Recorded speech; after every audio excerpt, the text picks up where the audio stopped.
home runs on average. But it's not just the long ball either, because if you look at the extra base hits per game as far as doubles and triples are concerned, also leading in that category. And the slug is there as well. So if you're looking to get back on track offensively, perhaps this is exactly the place to do it in this Texas two-step of a series, guys. Those look like kind of numbers that would drive one from a pitching coach chair to the broadcast booth. Sure would. Put some gray hairs in your head. Being a pitching coach here, you're just some nights trying to figure out, do I have enough pitchers to get through the game? Only 2 more years in here, though. They're in the process of building a new place. Big thing is the heat, and they want a place that they can have a roof on and a little better temperature control, and set to open that up in 2020. It will be very exciting for the people of Texas to not only be guarded from the heat and be guaranteed to get a game, because if the rains come in, the storms come in very fast here. And so when that happens, people don't come to the ballpark. It's just down the street, adjacent here. Not too far off from Jerry's World, where the Cowboys play as well. And this is supposed to be spectacular as well. That little area right there they're working on is going to be like a little village with restaurants and shops and a lot of places to congregate before the game and after the game. Take a look at the lineup for the Dodgers tonight, brought to you by 76. Jock Peterson is going to lead things off for Dave Roberts, and then Justin Turner having the best August of any player in baseball. Manny Machado hits third. Max Muncy, local product, hitting cleanup, DHing. Brian Dozier's at second. Grandal doing the catching, but Bellinger at first. Kike Hernandez starting in right field, and Chris Taylor in center. We'll be scoreboard watching per usual tonight, but it looks like Manny had a bad drink of something there. We'll come tell later tonight. The Diamondbacks and the Rockies both starting after 9 o'clock Eastern. I think we're ready. Are you ready? I'm ready. I think they're waiting for the wind to die down because the Dodgers are hitting first. And Jock Peterson, with the way he hits the ball to right field, there's a jet stream here as far as right field and the way the wind is blowing. You cannot read the flags here, Joe. You have to almost go opposite of flags. So when they look like they're blown out, it's kind of swirling in here and usually goes out to right field. So look like they're blown out, it's blown out. Look like they're blown in, it's blown out. Exactly. But it's at different levels. It's really odd because when it's blowing out, it's like the really high parking fly ball gets helped. When it's blowing in, the one that's a little lower gets helped. Here they come. We're ready to go. Walker Buehler for the Dodgers tonight. Highly touted rookie.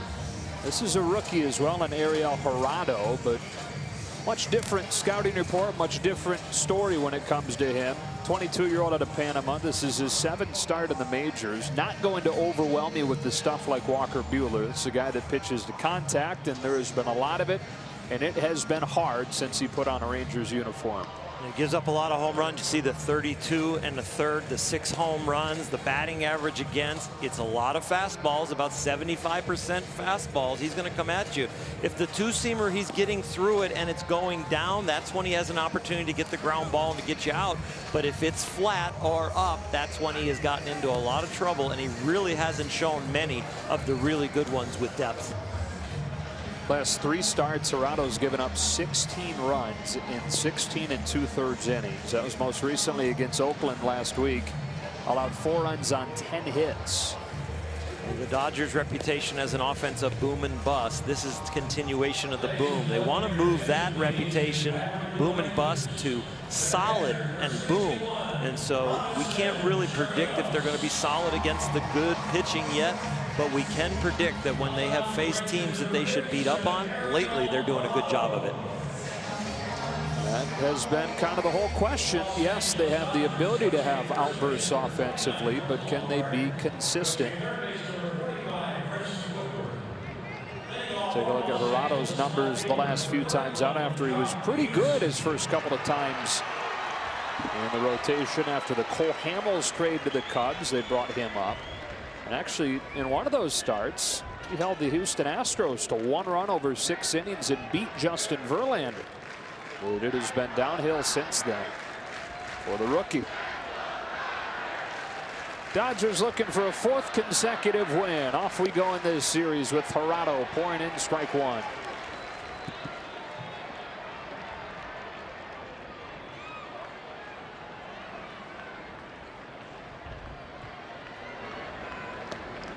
That's a breaking ball inside. 1-1 on Peterson. Jock's playing time has gone down a little bit recently, but the number of left-handed starting pitchers they've seen,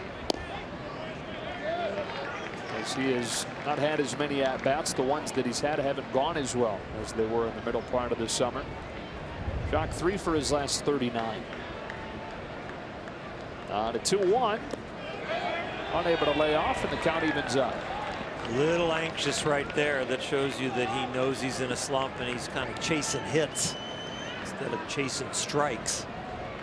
You got to get the strike first.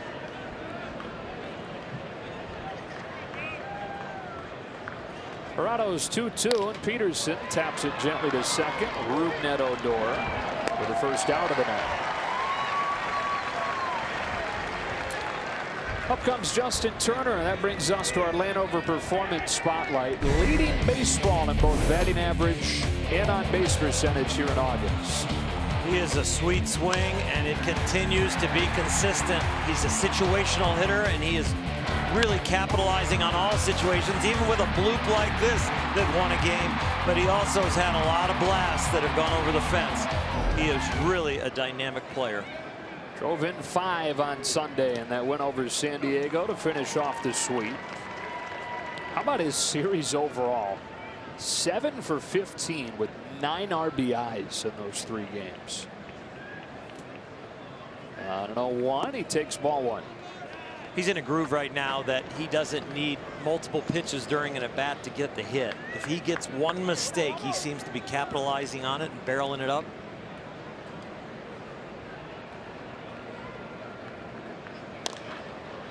Another soft bouncer. Profile with a nice pick.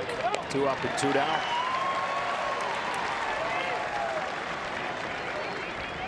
Profile part of this Rangers defense, brought to you by Keck Medicine of USC. It had been a big issue for much of the season, but they've done a nice job the last couple weeks. And really, the Rangers overall have played decently well. 16 and 12 over the last month. They've been in last place since April 9th. Very young team in the middle of a complete rebuild. 2 gone for Machado. It takes ball 1. Seems like they're trying to time the rebuild up with the opening of the new stadium.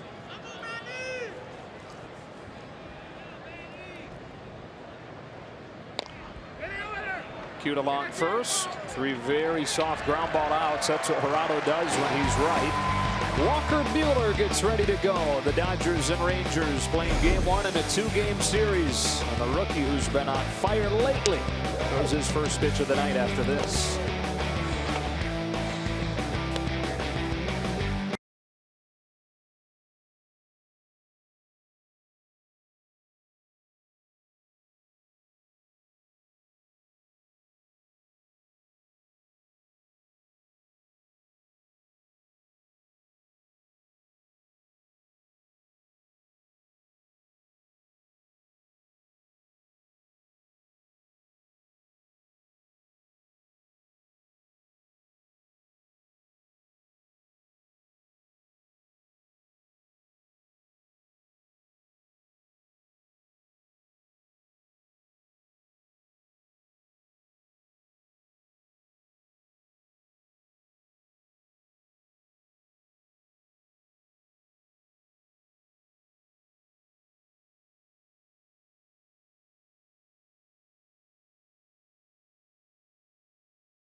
All-star Shin-Soo Choo to lead things off. Then Rougned Odor and Elvis Andrus Mazzara, Beltre, and Profar in the middle with Joey Gallo in center. Torino Skepchin and Ronald Guzman started first and hitting ninth. Against Walker Buehler, who fired 7 shutout innings against St. Louis on Wednesday. And in his last 5 starts, his ERA is just a tick above 1. If his last start wasn't his best start of his career, it was really, really close. 7 innings, no runs, and no decision. The 9 Ks, only a couple of walks. He is really starting to pitch. It's a high strike on Chu. Pitch to contact early in the count, and then elite stuff to put you away if he gets you to 2 strikes.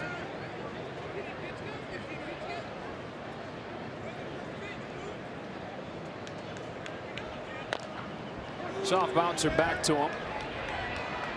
And Chu's the first out. As Rangers lineup in the second half, leading baseball, scoring close to 6 runs per game. Although this most recent road trip they're coming off of, they went into a cold spell. Only 15 runs in the 6 games through Oakland and San Francisco. It has not been Rougned Odor's fault. He's been one of the top hitters in baseball since late June.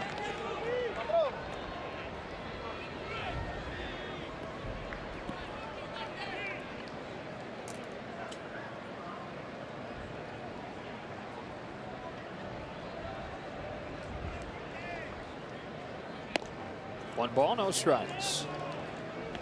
Odor got off to a miserable start this season, to the point where there were some questions whether or not he was going to lose his starting job. The Rangers getting a few players off of the DL, and him at the very bottom of his slump. He came alive just in time to keep his job and get back to the guy they had hoped that he would become. Speed and power. You can see there, those last 52 games, he has really shown his potential.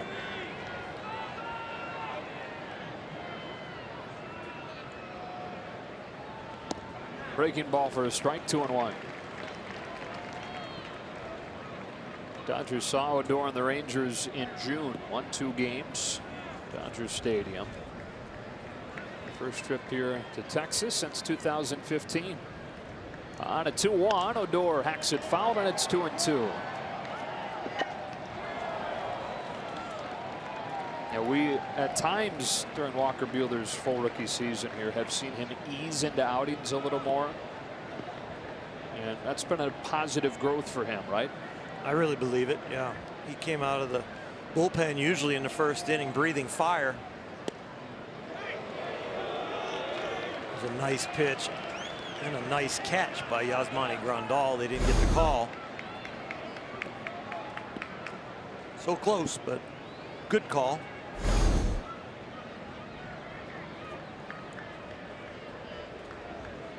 Gets him swinging with a curve. There is some growth when you talk about him throwing a 3-2 curveball. Nobody on, 1 out in the first inning. That's an excellent pitch. And you know what? He didn't try to overthrow it. He just threw a basic, solid curveball. Really seen that pitch develop over the last month and a half or so. Worked on it with Rick Honeycutt when he was on the disabled list with a fractured rib. And it's almost completely replaced his changeup. As he comes home to Elvis Andrus with a fastball, strike 1.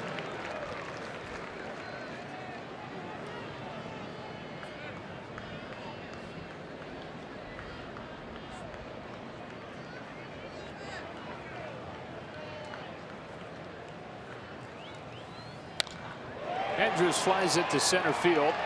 Chris Taylor drifting back, but with plenty of room to finish a 1-2-3 first inning for Buehler. On just 10 pitches, off and rolling, no score.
second for the Dodgers.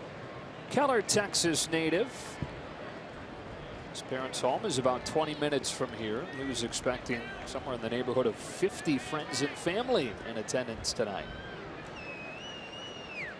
First pitch of the second inning from Gerardo, drops in at the knees, strike one.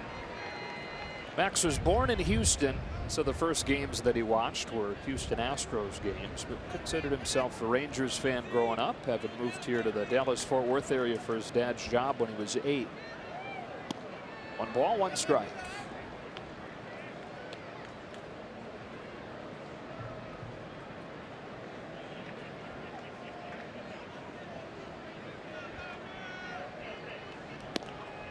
Max has his own place in the area now, so he got to come home after the game Sunday afternoon and back-to-back nights sleeping in his own bed.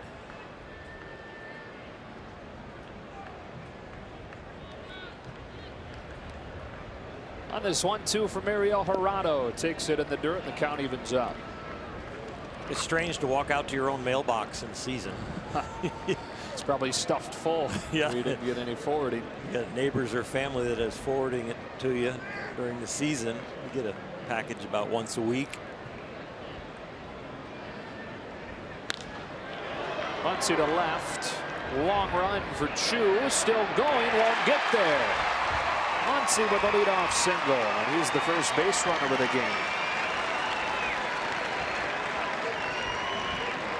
And you can hear the Muncy section get excited down that third base line. He's got the first part of a bloop and a blast. Here's the bloop. Maybe he gets the blast later in the game for his fan club and family that are here. Nice effort, and it was a great job keeping the ball right there with him in the glove as he gets it on the bounce.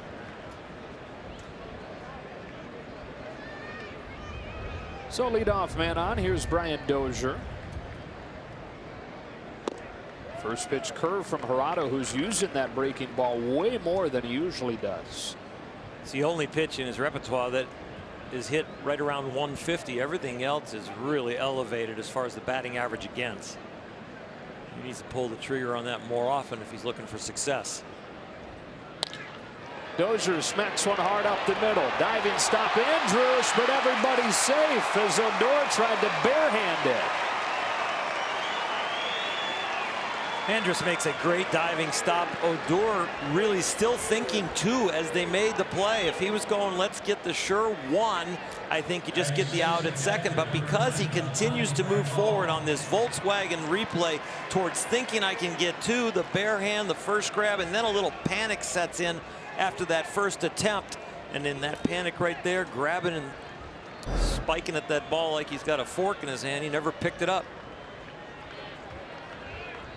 Like one of those cheap plastic forks that you always get a couple of when you eat out. Yasmani Grandal fouls it back, strike one. His hand didn't break though the first time he no, went for it. But if it did, he had another fork, right? Yep. Early chance for the Dodgers.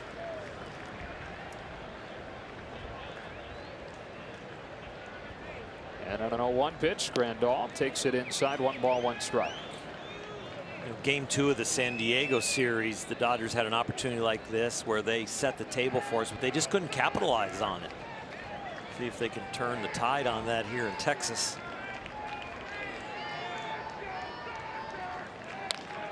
Ground ball to second. Candy hop for Odor. That's an easy 4-6-3 double play.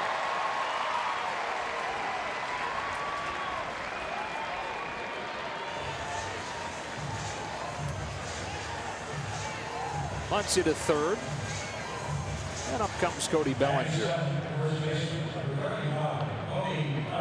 Justin Turner talked about it over the weekend with San Diego in town, how important it is for this team to execute early when they have these chances. Relieves pressure on the whole during the whole game. The lineup just relaxes and has fun. 1-0 on Bellinger, especially with the stretch that they're in where they've had the issues with runners in scoring position, and guys have admitted that it's probably become as much mental as anything. So to have something to feel good about, that's big within each game. Chases here. 1-1.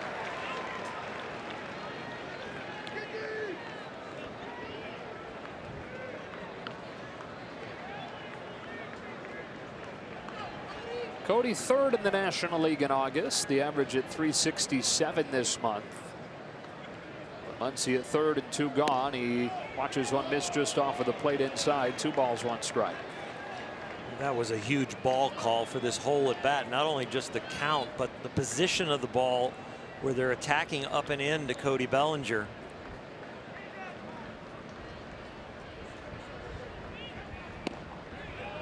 Boy, not much of an inside corner from Lance Barksdale so far, is it? Murado also used to having his ball come back a little bit further, but he looks like he's almost hitting the glove. Just a little bit of movement. So now it's 3-1. Bellinger swings and misses. Couple of good changeups from Murado in this at bat. That one a little bit more elevated than the first one, so that one was a lot more hittable, but the speed got him.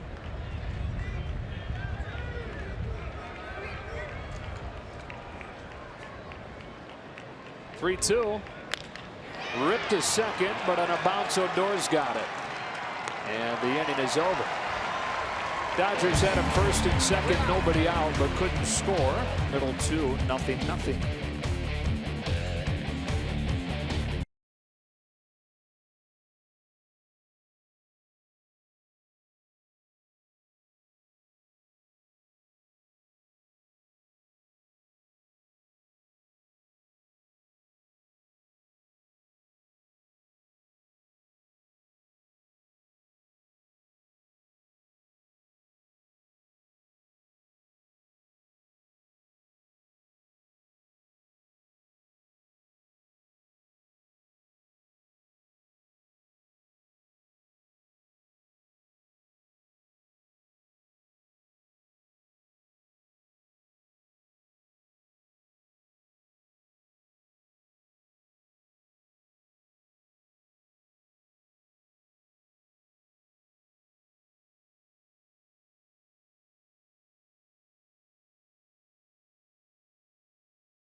Is in right field.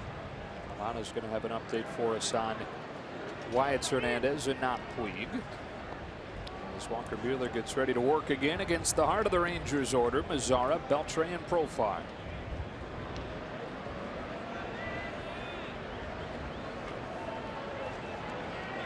Couple bright young talents here. Mazzara attacks the first pitch. That's backing out of play. Been around for a few years already, but he's still just 23 years old.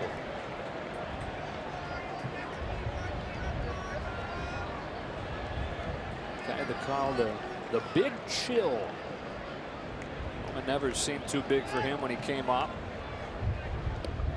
He was just 20 years old. He was the youngest player in the majors when he debuted.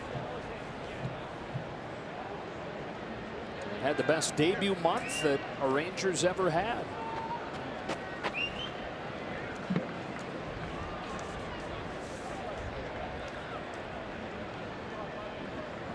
Buehler brings Mazzara this 1-1, and it's a fastball for a strike, 1-2.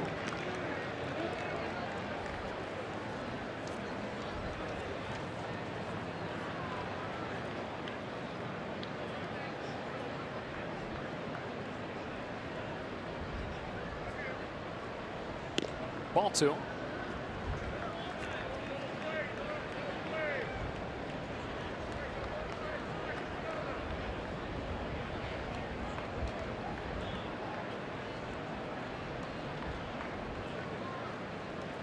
2-2 pitch. Chopper to first. Bellinger's got it. Race to the bag that he'll win. One gone. And we go down to Alana.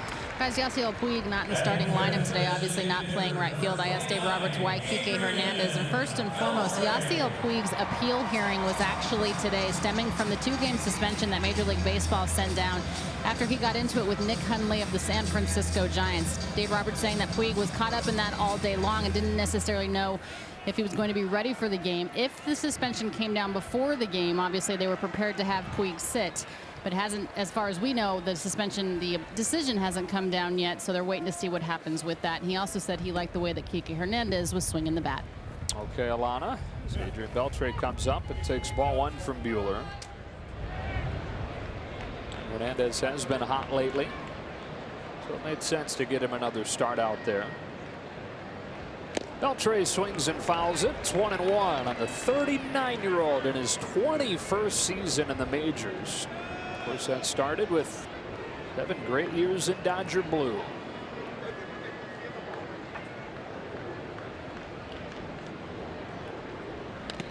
One ball, 2 strikes. The active leader in hits, 3,140.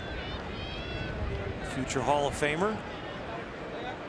Outstanding fielder throughout his whole career, power hitter, and he is a hit machine. He was 19 when he debuted with the Dodgers back in '98. Final season was his best. Finished runner-up to Barry Bonds for National League MVP. And look at the line from that year. This is 2004. Adrian hit .334 with 48 homers and 121 driven in for the Dodgers.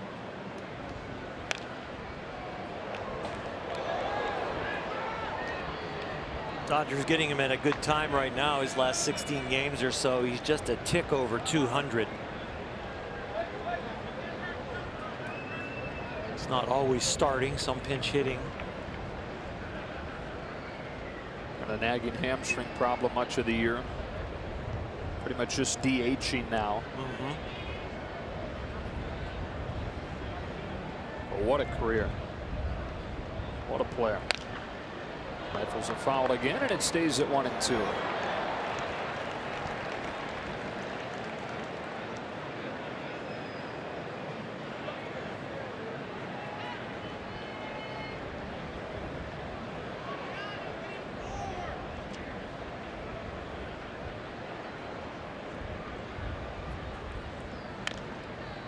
Well, they're making Buehler work. He's fouled off 4 in a row. He's got him in swing mode. I mean, those pitches are not strikes. He's just swinging the bat. So you can make something, you know, look low right around the knees maybe and bounce it. Maybe throw it up by his neck.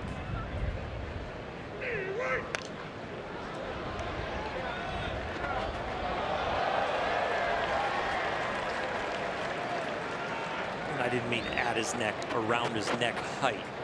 We know you're a nice guy, and that's not what you meant. Neck level. That'd be nice too. Yeah, neck level. I'm gonna go with that. Another 1-2. Breaking ball, bounce up the middle. Dozier behind the bag, and ultimately Buehler wins the battle and has retired the first 5.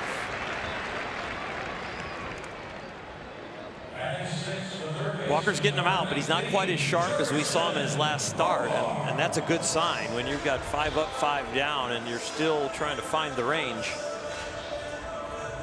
The slider seems a little flat so far tonight. He's getting it towards the edges, but it's up.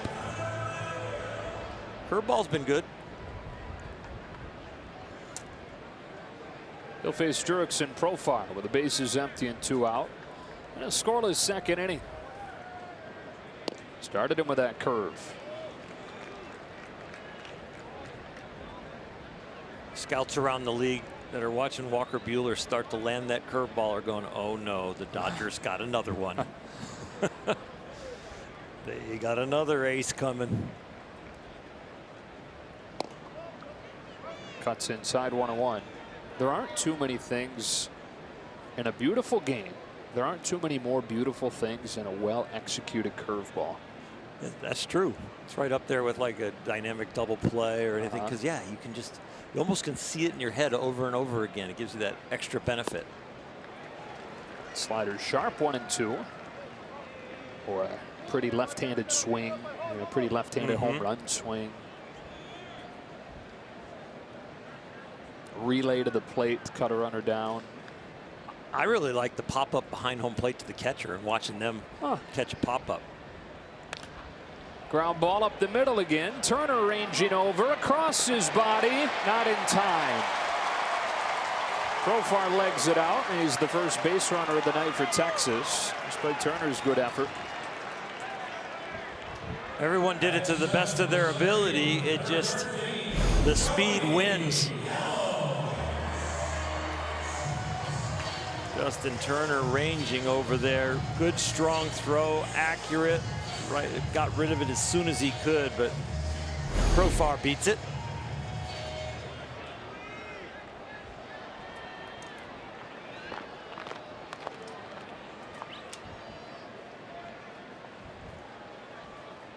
That gets Joey Gallo to the plate.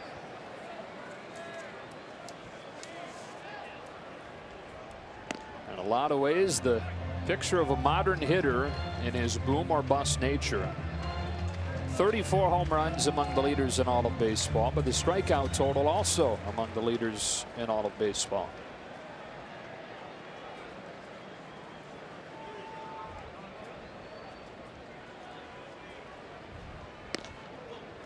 Two and up.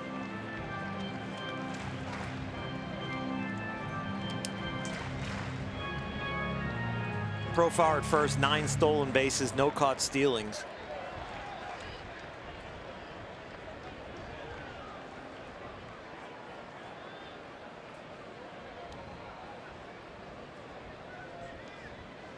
On a 2-0 pitch, Gallo swings through it, 2-1.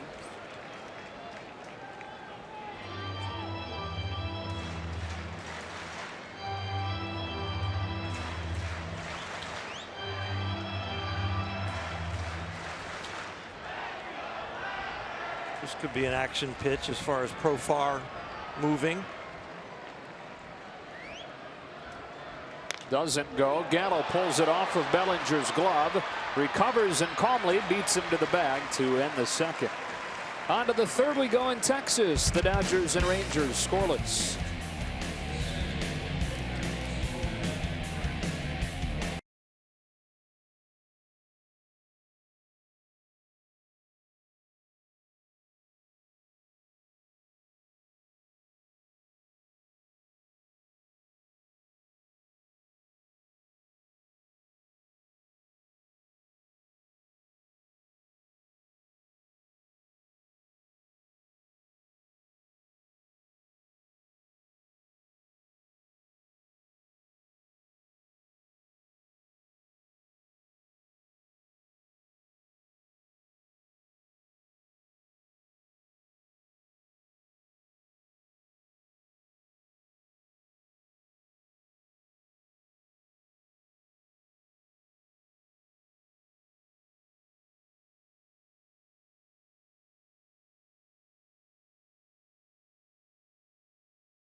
Let's take a peek at our app and see 9:07 here in the Central Time Zone. 7:07 LA time for the Rockies tonight. They play the Angels. Kike Hernandez takes strike one.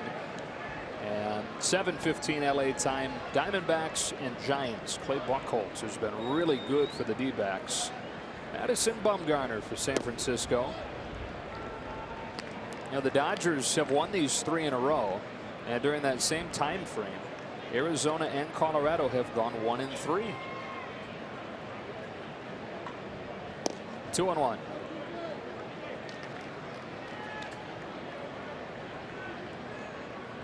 Two more opportunities here to take care of business. Set yourself up in a good spot for the start of that 4-game series with Arizona. On the corner, 2-2.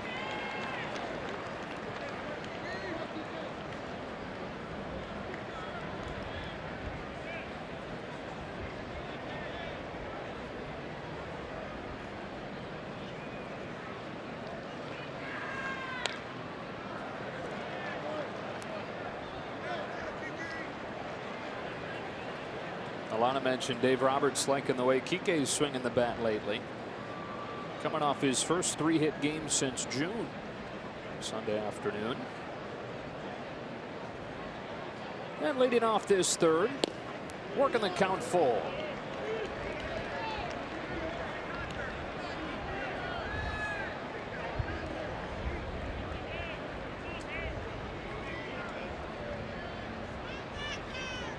Now payoff, and Hernandez dumps it back.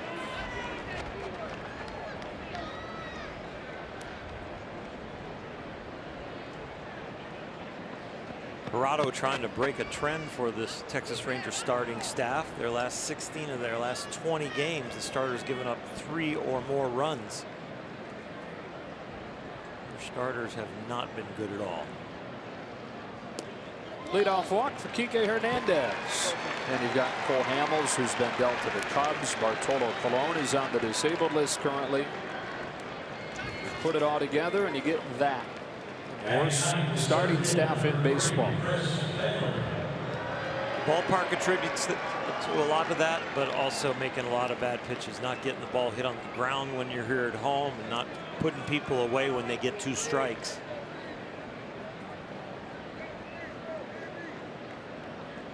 Chris Taylor hitting 9th tonight in the American League ballpark.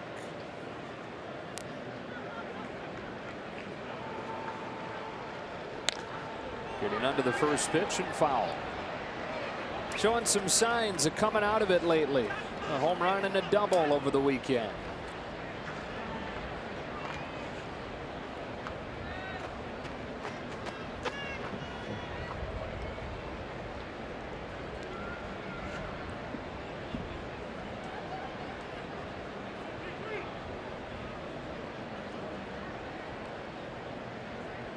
Around to Taylor with an 0-1. Chris takes it low. Ball 1.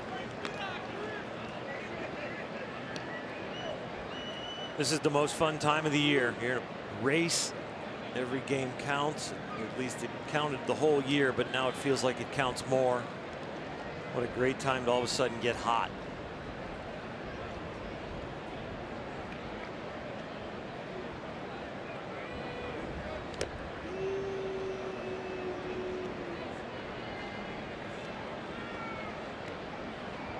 If you're not having the season that you dreamed of, you can still make your dreams come true in September. Maybe the overall stats at the end of the year are not going to be what you thought, but boy, to make an impact on a winning ball club in the last month. You feel really good going into the playoffs. If that's where you helped carry them, and you feel really good going into next year.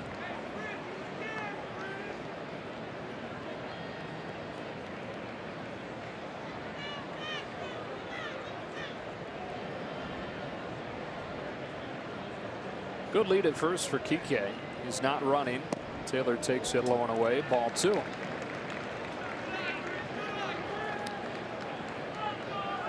He's not running. There's a lot bigger headline this month. Dodgers have 28 stolen bases in August after they had just 2 in July.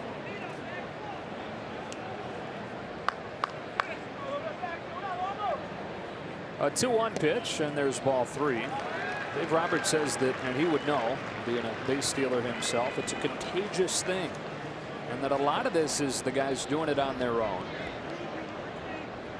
Some of it is Cody Bellinger's been on base so frequently this month. He's got the best speed on the team, more opportunities for him. Somebody like Dozier added to the equation, and then the contagious effect around those pieces. On a 3-1, Taylor fouls it off 3-2.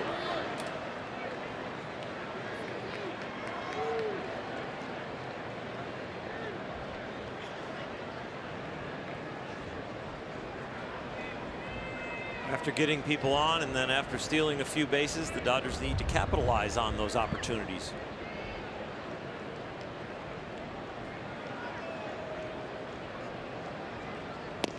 Winds up striking out. First of the night for Gerardo, who has the lowest strikeout rate in baseball. One away in the third. Coming into this game, only 32 and a third innings with only 12 strikeouts. So he's trying to get you to hit it early in the count, because if you get deep in the count, he doesn't have much to put you away, which then elevates his pitch count.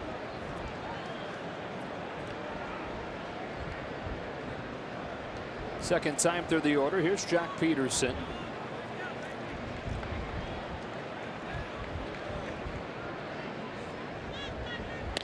Jock pokes a base hit the other way.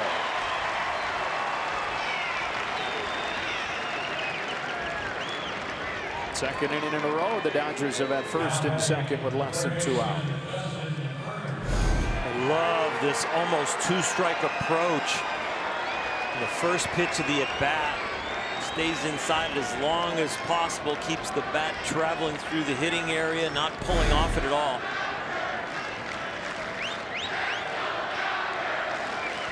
And you can hear all the Dodger fans in the ballpark tonight making themselves heard.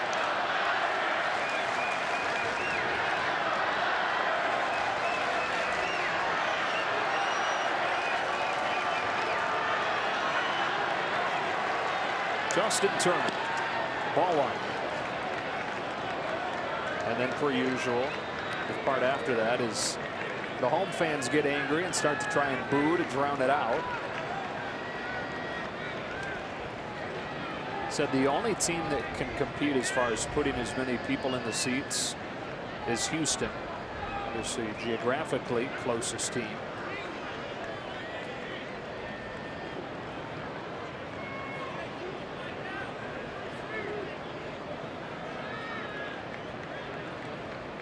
Great guy to have up there in this situation. Third in the NL in RBIs in August. Number one, of course, on the Dodgers. He's been carrying the offense.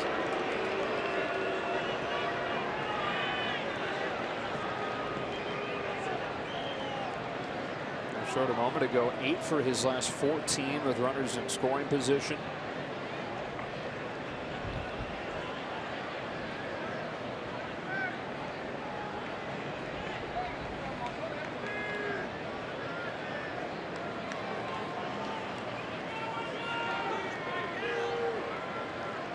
Hernandez at second, Peterson at first, and Turner looks at a strike.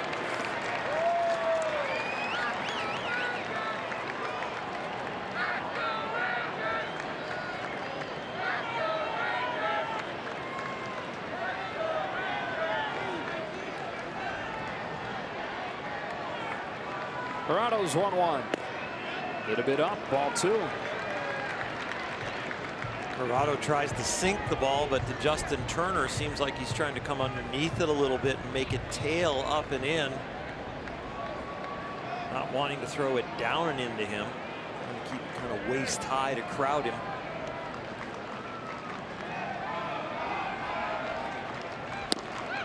Tails that one in. Nice pitch, 2-2.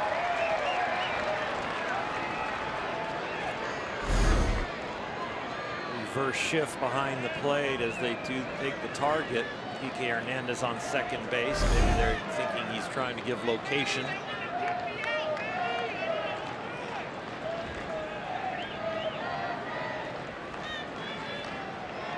Two on, 1 out. 2-2. Turner strokes one the other way, base hit. They stop Hernandez at third. Mazzara can really throw it as he shows off there. Good decision by Chris Woodward. Bases loaded for the Dodgers.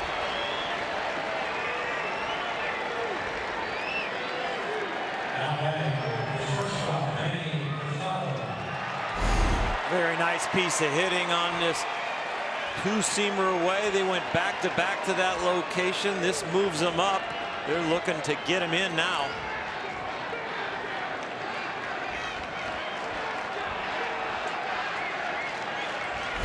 With one of their hottest hitters coming up, Manny Machado.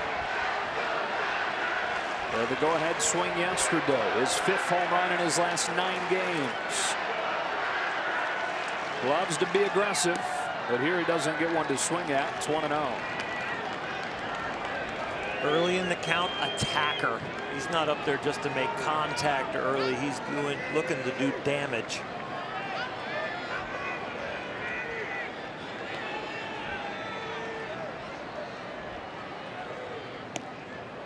Alvarado staying away from him. 2 balls, no strikes. Problem obviously is there's nowhere to put him.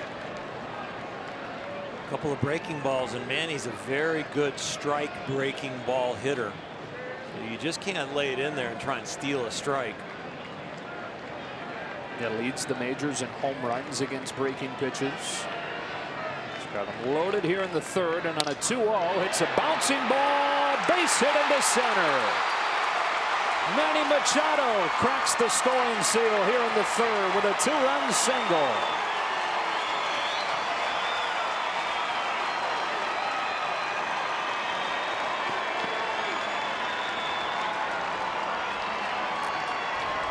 Take a look on Carl's cam. He doesn't hit it super hard, but he hits it in the right place and finds enough hops to get it through the infield. Jock Peterson did a nice job for Chris Woodward cutting the 3rd base bag. No chance to get him. They tried to go backdoor at 2nd with Turner, but to no avail. So Machado with a 2-run single, and the Dodgers with a 2-0 lead. And Max Muncy.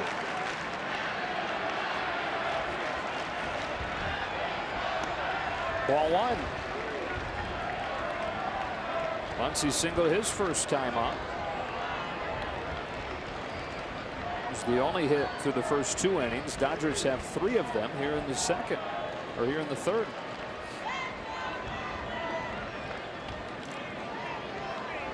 Toronto's 1-0. Drifts away, ball 2. A tough place for Hirata with bases loaded and Machado up there, and you're not a strikeout pitcher. Nothing that you really feel like you can get out of the jam with, other than maybe a ground ball double play. He gets what he wants. He just didn't get it at the right place. That's with foul.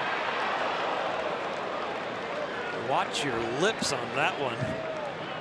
Among other things. Line drive, tough enough to catch for professionals. And then you got to deal with the wall and the carom. Whoa.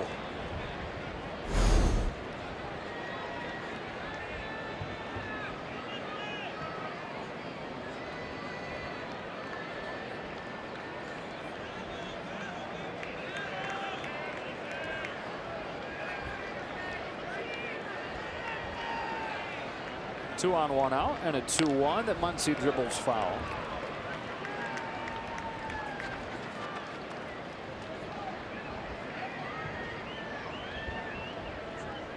Rangers, I guess, were very good to work with for Max and his family to set up this whole outing for the friends and family, getting them those 40 or 50 tickets all right together. Come out with a ticket package, so they weren't scattered throughout the stadium. Another pitch comes home to Muncy, and he lifts it to right center. Mazzara makes a running catch for out number 2.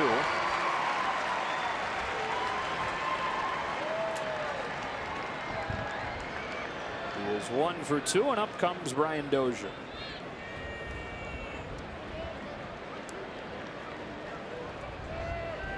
Now batting second baseman Brian Dozier.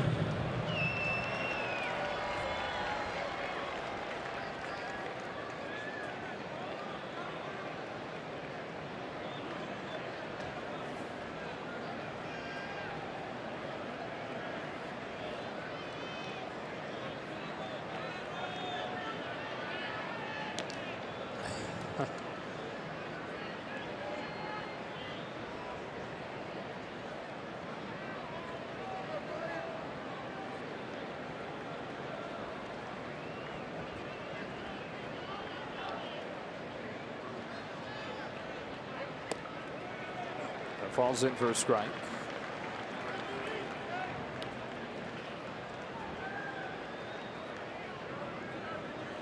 Brian has been a large contributor to the Dodger offense in August. One of the four main pieces that have been driving the train.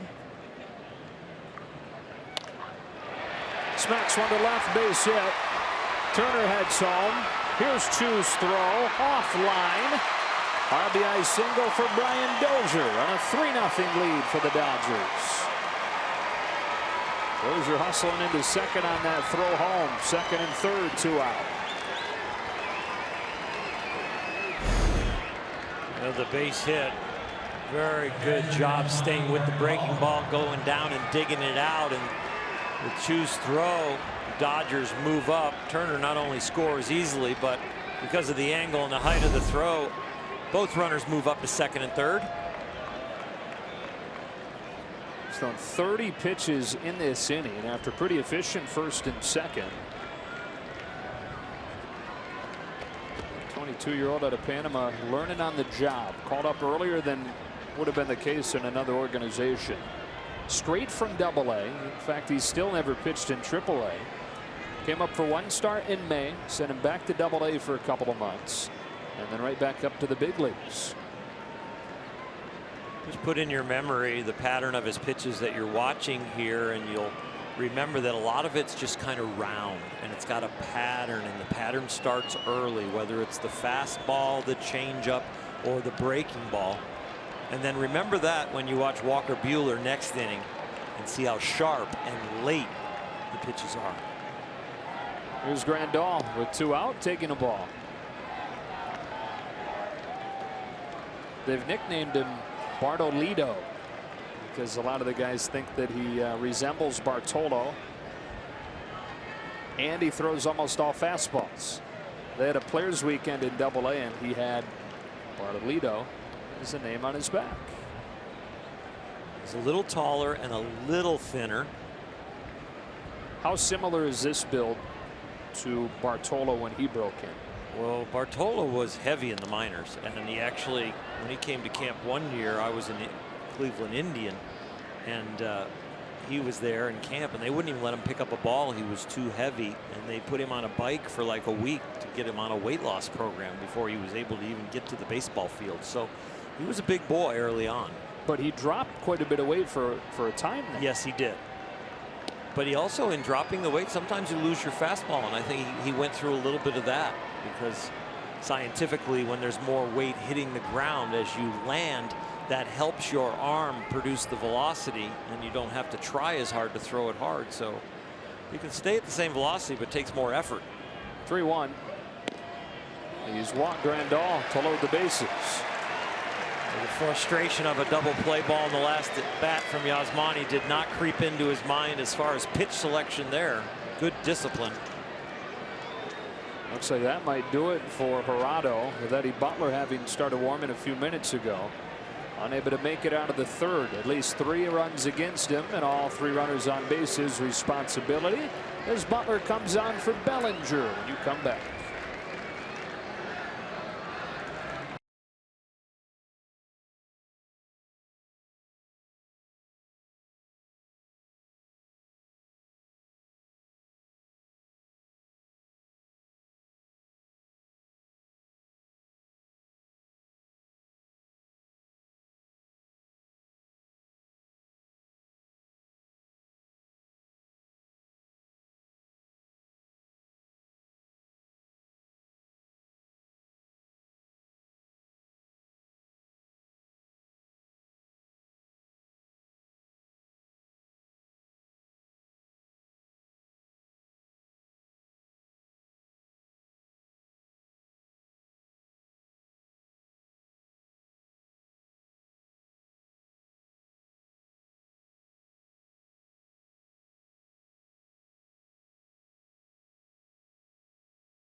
BMW centers.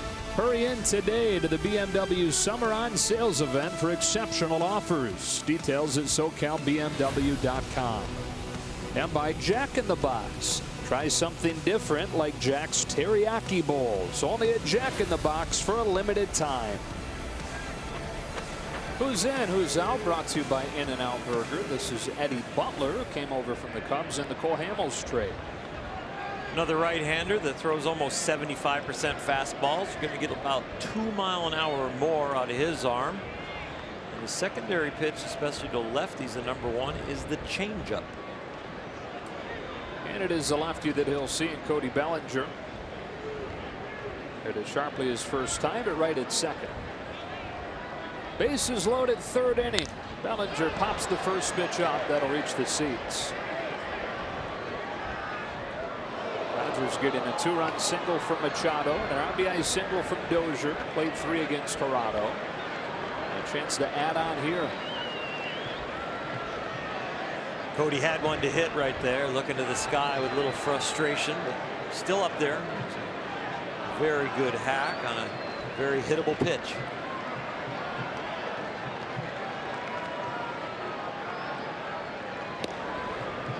One.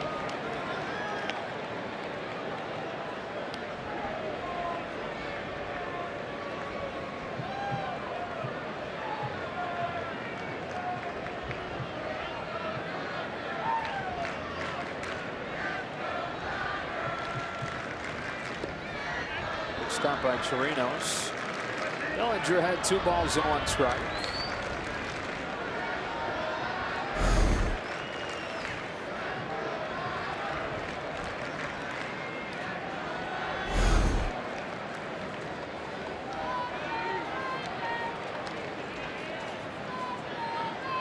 Machado at 3rd, Dozier at 2nd, Grandal at 1st, and Bellinger grounds one to Odor, who will throw him out and finish the inning. But the Dodgers get 3 here in the 3rd to open the scoring and give Walker Buehler a lead to work with.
Baseball standout whose love for the Dodgers led to a special bond with one of his favorite players. Don't miss Backstage Dodgers, presented by Cadillac, Friday after the postgame on Sportsnet LA. Dodgers in front to the bottom of the 3rd, and we check in with Alana Rizzo. Well, guys, it is that time of year where people are paying attention to the scoreboard in baseball, and it also means that football is here. The Dodgers flying in yesterday had a night off here in Dallas, so Clayton Kershaw and Ellen Kershaw had a fantasy football draft party at their house. A bunch of players got together, were able to draft their teams. Alex Wood purchased 12 jerseys, so whatever your first pick was in your draft, you got that respective player's jersey as a gift from Alex Wood. A lot of fun, a good you know, bonding moment for these guys. Of course, everybody thinks they have the best team on that board. So let's see how it plays out for them over the course of this season. As we've talked about, thanks a lot of Farhan Zaidi is the reigning champion. Robinson Chirinos leading off this third against Walker Buehler. Taking a curveball 1-1. The Clubbies had the first pick. Went with Todd Gurley, the LA Rams. With that pick, I might see if they want to get a new partner. Who? Bulldog and the Clubbies. Oh, you're buying in now, huh? I don't know if they're doing it for money. I think it's just for points. You're not buying it? No. Okay.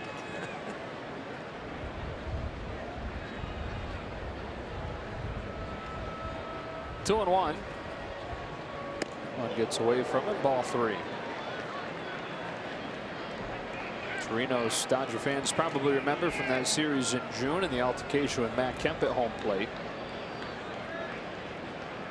Both guys served brief suspensions.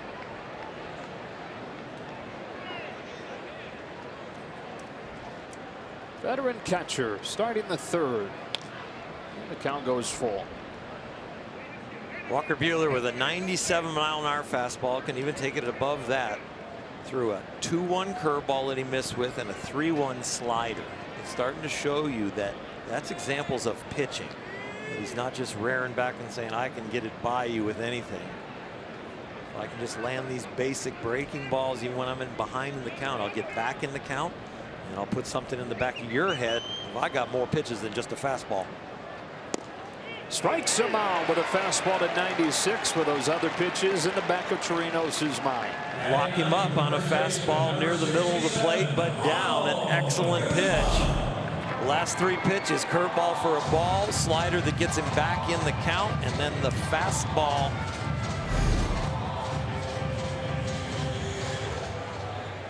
One gone third inning. Ronald Guzman comes up. Big ol' left-handed hitter. Takes ball 1. You know, besides there's seeming like something special could happen anytime Walker Buehler starts. The other part of what makes his starts so exciting to look forward to is that it seems like even if it's subtle, there's something that he's adding to his repertoire every single time we see him pitch. Yeah, he's getting to a point with me that it's not about trying the different things as much as which one is he going to pull the trigger on. That one's by a diving Dozier. And I don't even mean like pitch selection. Just, you know, maybe it is pitch selection, but just one of a number of things, whether it's his tempo you've talked about, or it is using a different pitch. There's something growing each time.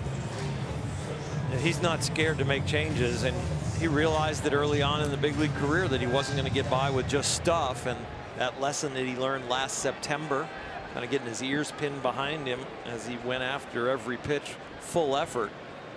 You love that, but there's a level of effort that brings you more precision and more ability to change speeds that he'd rather work at, and he's finding success with it. It's strike 1 on Chu with a curve.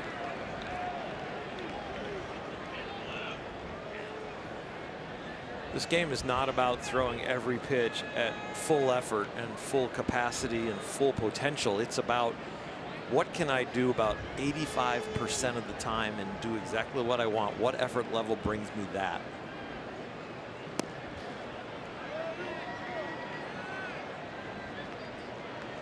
Walker's already wound pretty tight when he came into the big leagues as far as effort and intensity. And now he seemed to kind of loosen up a little bit as far as breathing more and thinking through before he goes after stuff. The great thing that he has is he's going to have then that other gear to go to in big jams. You know, maybe pitch at 95, 96, pitch with the nice solid curveball for a strike, pitch with a pretty good back foot slider. But all of a sudden getting a jam, second and third, 1-run game in the 7th, you might see 99, you might see hammers.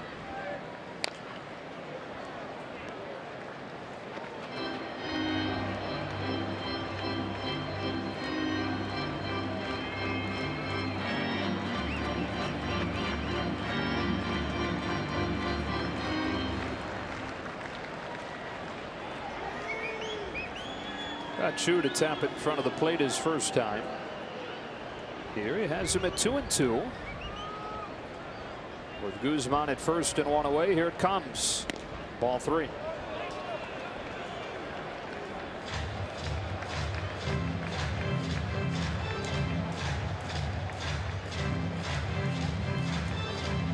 Most challenging hitter in the Texas lineup is at the plate. Discipline and power. Professional at bat.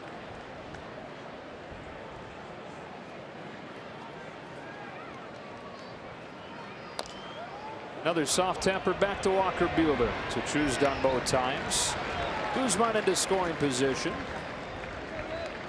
2 gone. The second baseman,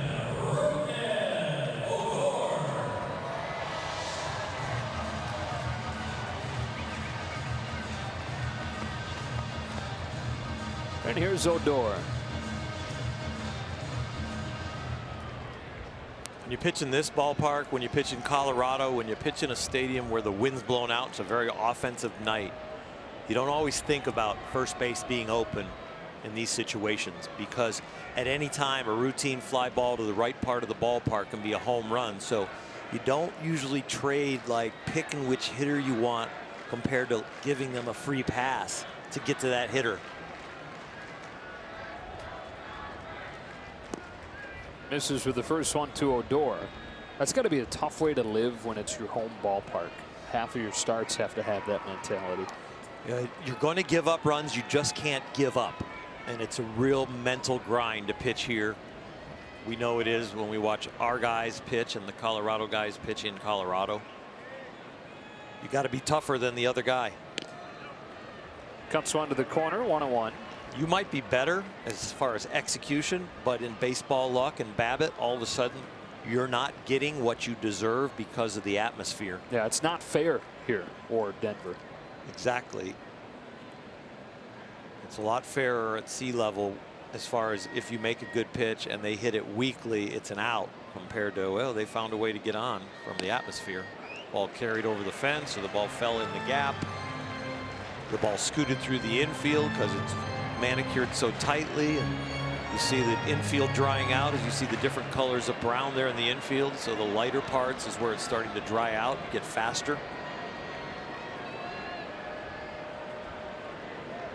Got strike 1 and a cutter to the back door. Came inside with a fastball for strike 2. Sticks with a 4-seam and misses up. The count evens. Great location on that fastball, even though it's a ball. It's a very competitive pitch. Again, letting the Texas hitters know that you can execute things, different pitches, different places, and they're all going to be strikes or close. Guzman at second, 2 gone, 2-2. Curve foul. Yasmani got the backswing. Glad he has the helmet on.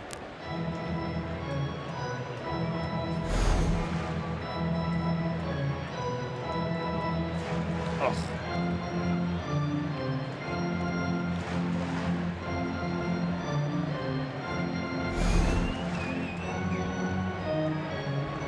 Good to see him smile.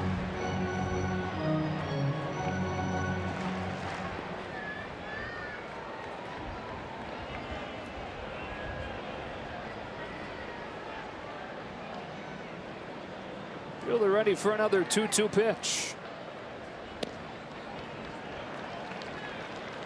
Walker a little frustrated with himself on that one. Kind of mechanics kind of got away from him, flew apart.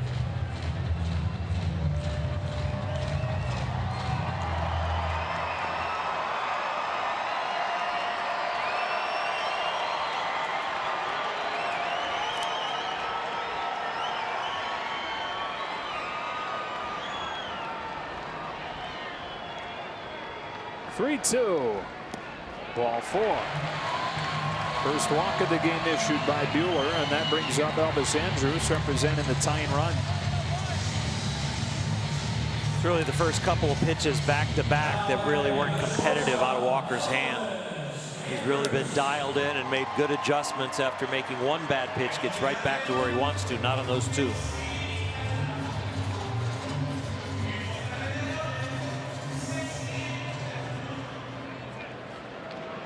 Andrews, who missed 2 months early on with a fractured elbow, has had a decent season since returning, although struggling lately. Finds himself with a 2-out chance here in the third. On the first one, he takes it high, ball one.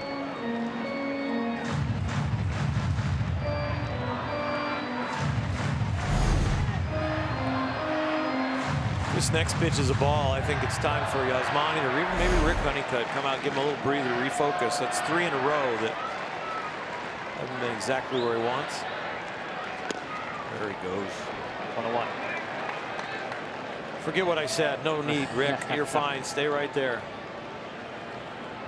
At the big league level, if the pitching coach has to come out or the catcher has to come out, sometimes it's like too late. At the minor league level, it's fine. You've got enough ability to pitch your way through it, but you can't make that many mistakes and give too many opportunities to a big league lineup. Grandal will give it a look.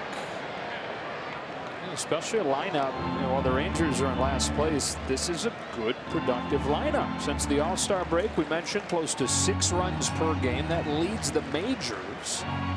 Their problem has not been the offense, it's been the pitching.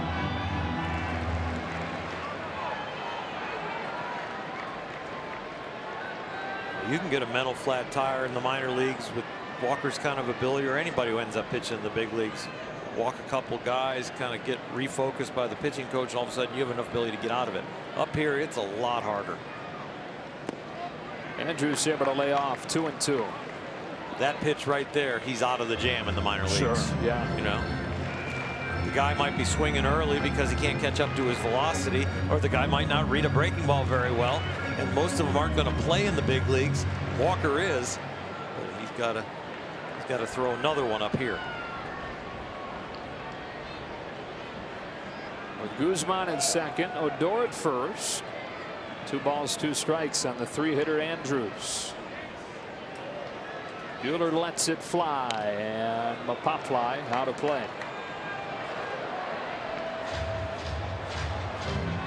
Does that make you feel a little bit old, knowing that Elvis Andrus is 30 now and in his 10th major league season? You really could mention that about anybody in the big leagues, and I would feel older than you, but yeah, it does seem like it's gone really quick. I didn't necessarily mean older than me. I would hope that you do. 2-2. He climbs the ladder and tomahawks one into center for a hit.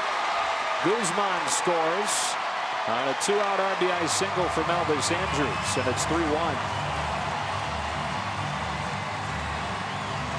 Walker Buehler and Yasmani Grandal really slowed down Andrus. He looked like he was all over the fastball, getting slowed down by the breaking ball. What a nice piece of hitting to keep his hands up.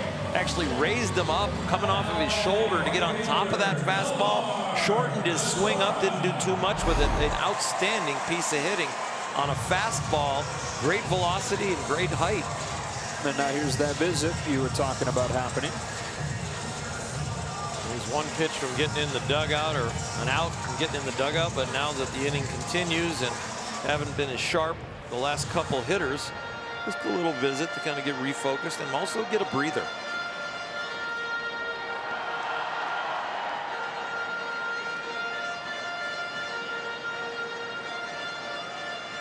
First run, Buehler's allowed in 11 innings back to his start in Seattle.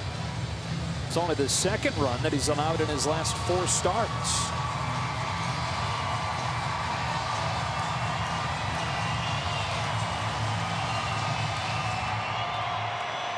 Not out of the woods yet. Here's the cleanup man, Mazzara.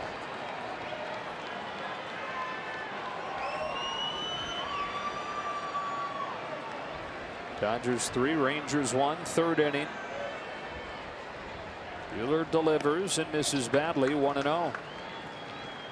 Next pitch will be the 30th of this inning for Walker Buehler.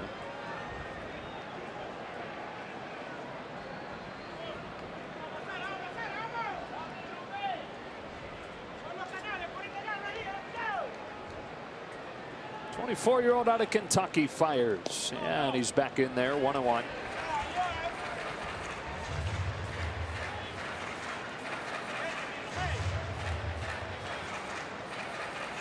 Not the progression you're looking for on your pitch count.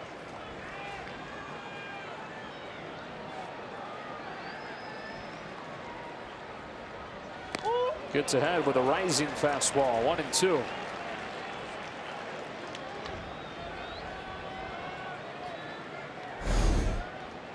He's landed the curveball for a strike and now gotten him to chase a fastball.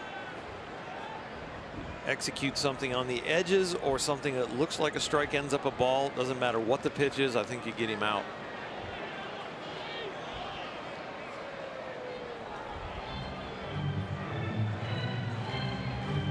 Odor at third and Andrews at first. All the runs in this game coming here in the third. Dodgers chasing Texas starter Ariel Jurado. The Rangers forcing the Dodger bullpen to get going. Ground ball into center. Another base hit and another run. Makes it 3-2.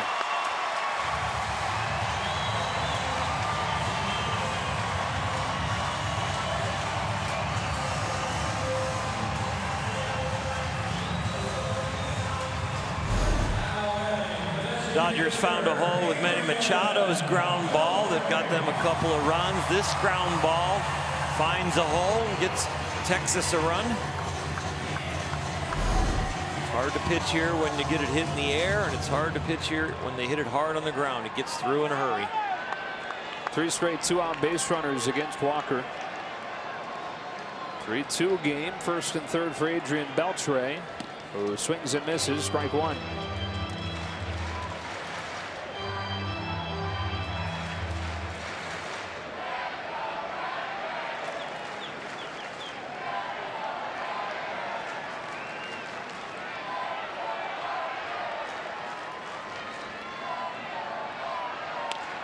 Down the line, foul.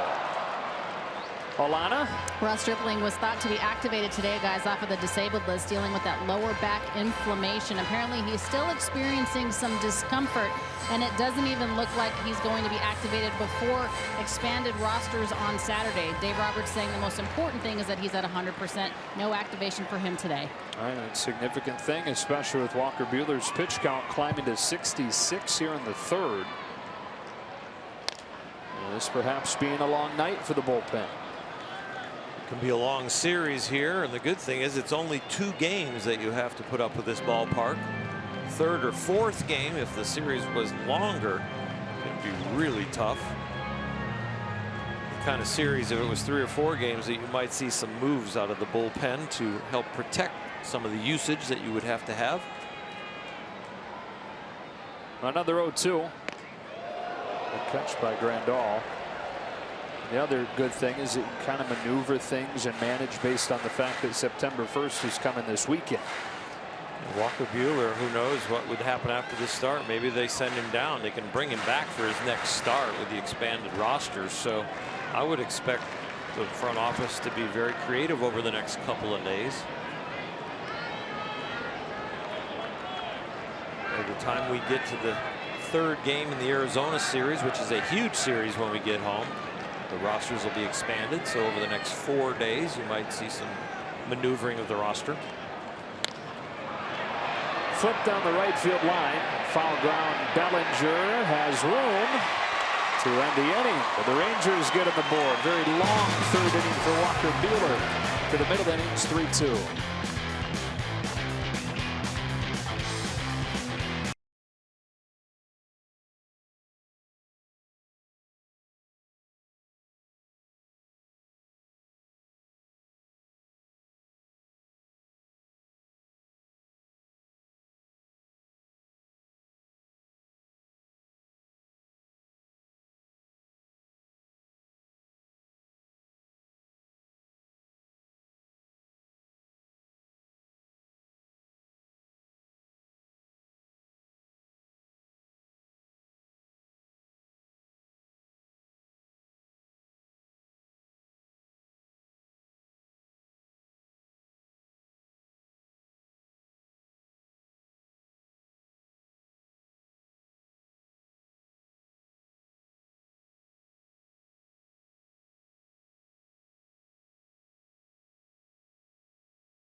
Back in Texas, Dodgers 3, Rangers 2. All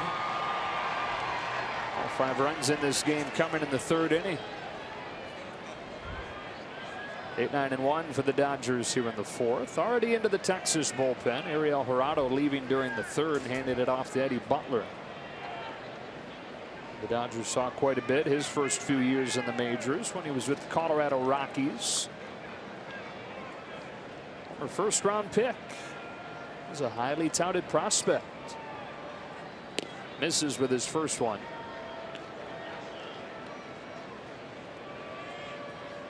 From the Rockies to the Cubs and then over to the Rangers at the deadline. 1 ball, 1 strike.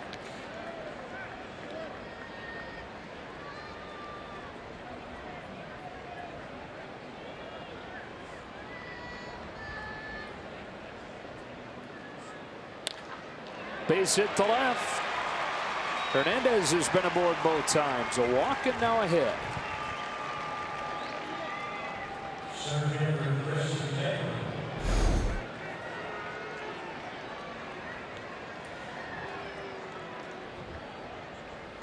He smoked that ball right down the middle. A little bit of sink, but he stayed on it.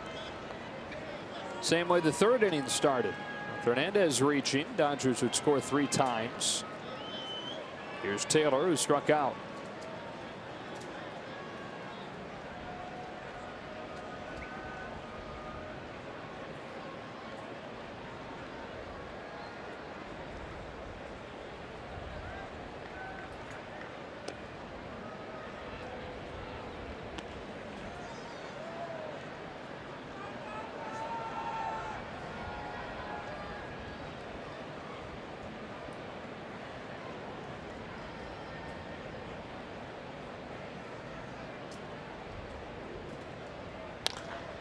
Line drive, center field, base hit.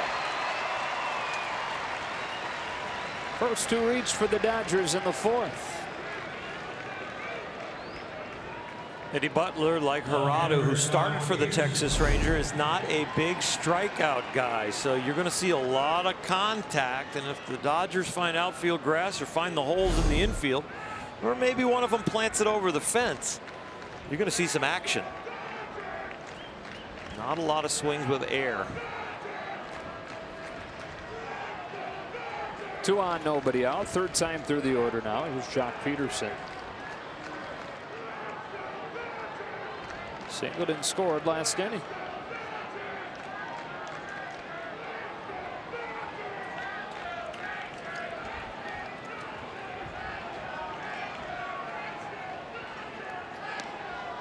Breaking ball, strike 1. That's the edgiest pitch on that side of the plate that we've seen called for a strike. It seemed pretty tight over there, outside to righties, inside to lefties. Peterson goes the other way for the 2nd time tonight. Hernandez held it 3rd initially, but then it's juggled by 2. Now he'll come in to score. Taylor takes 3rd. It's 4-2. 1st and 3rd, nobody out.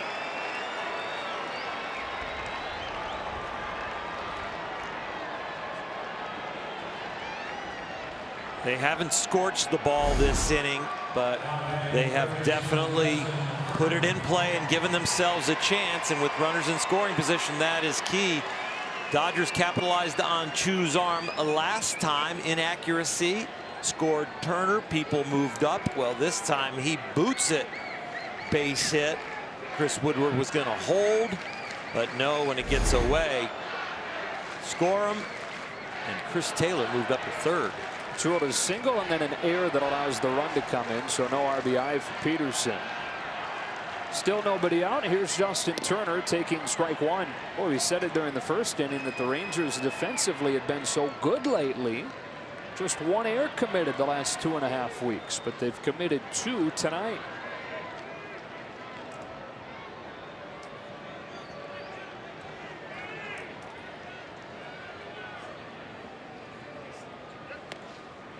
Ball on a strike.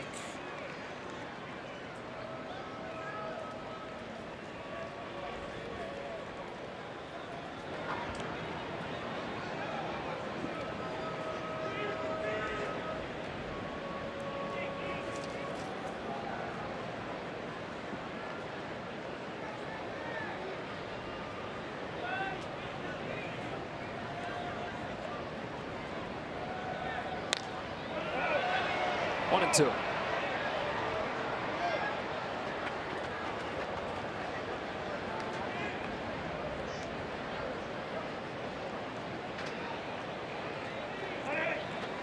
Justin is a Miami Dolphins fan.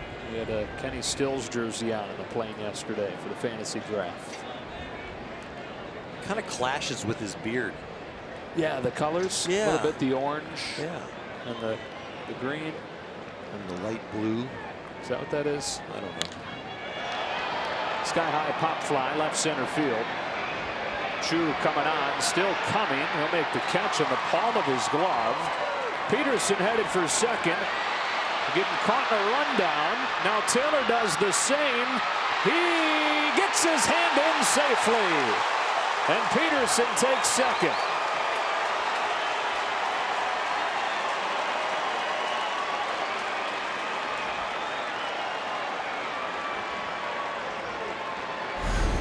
The Little League World Series just ended, but this play's got a little of that in there.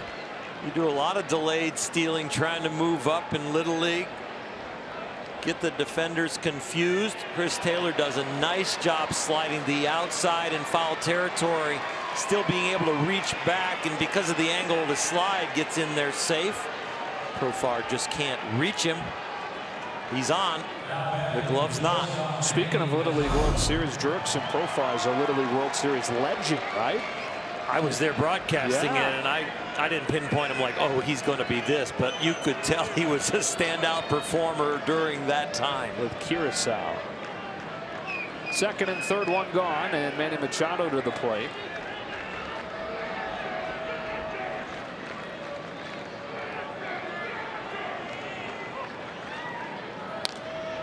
Last time up there, at a 2-run single to open the scoring. Continuing a really nice stretch for Manny. He hits him hard, he hits him soft, but he doesn't strike out a lot of key situations, and right there finds a hole. And the Coors Light refreshing finish. It finished off a couple Dodger runs. Chance for a couple more here. 4-2 in the fourth inning. Here's an 0-1, and Machado hits a high fly ball to center field. Plenty of room for Gallo, but plenty deep enough to bring home Chris Taylor. Peterson safe at third. Machado's driven in 3. And the Dodgers have a 5-2 lead. Taking those 2 runs right back.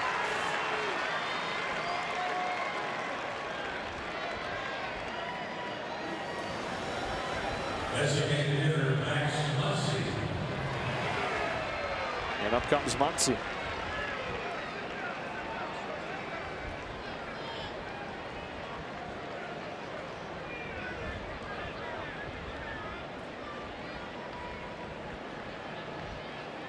Jock rehashing that double rundown play.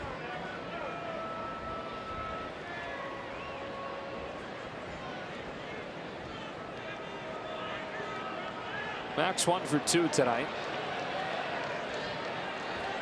Chris Woodward and George Lombard have done an amazing job with the aggressiveness of Dodger base running. It is really precise on when they move up and watching the angle of throws and the height.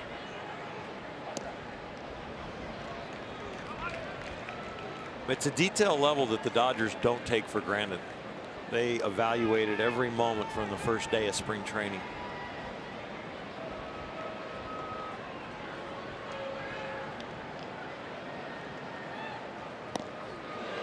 Ball on a strike.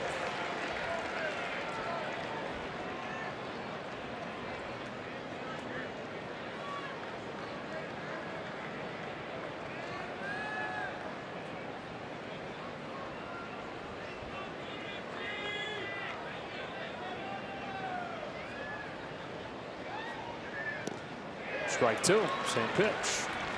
Ball has outstanding action. Those last 2 are really biting down and away to a left-handed hitter, and Muncy's paying the price.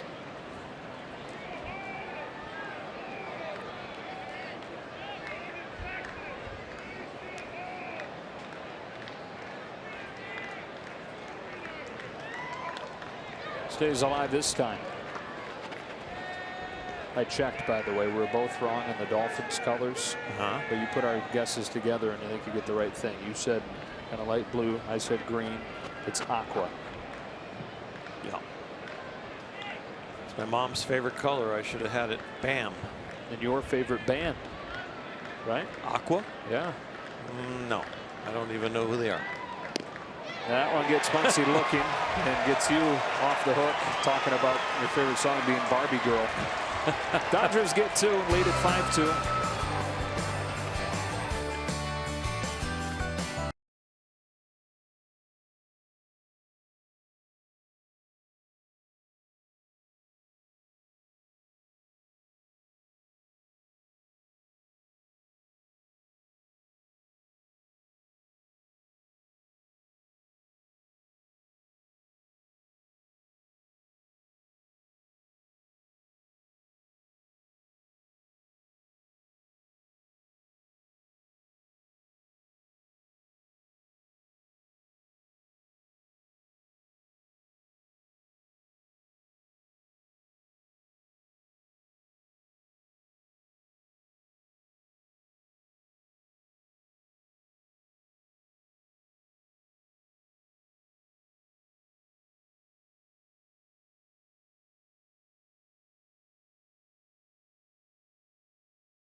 Experiences throughout the season and guarantee your seats for promotional nights and exciting matchups, including the Cubs and the Yankees. Receive 2018 postseason rights with the purchase of your 2019 season tickets. Visit Dodgers.com/season tickets. Jurickson Profar takes strike 1. Where is the time gone? Good promo in 2019. Yeah, but we're getting into the exciting time as quick as we got to it. That's the good part, for sure. I mean, remember, we were just kind of playing out the string last year. This is coming down to hanging on every pitch, every inning. Profar yanks a one-hopper to a hopping Dozier. One gone. And if you don't have your tickets for the Arizona series coming up, don't miss some exciting baseball coming up at Dodger Stadium right away as soon as we leave here from Texas in about 36 hours and get home. Cannot wait. Series of the year at Dodger Stadium. There will be others that you can say that about, but up to this point, this is the one. Coming out of this series and what the results that come in over the next couple of nights, it could be all tied for first place. It could be 4 out, depending on what happens.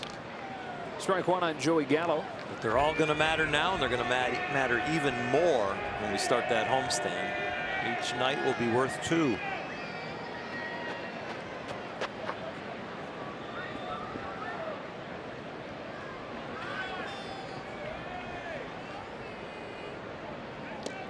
Quickly 0-2.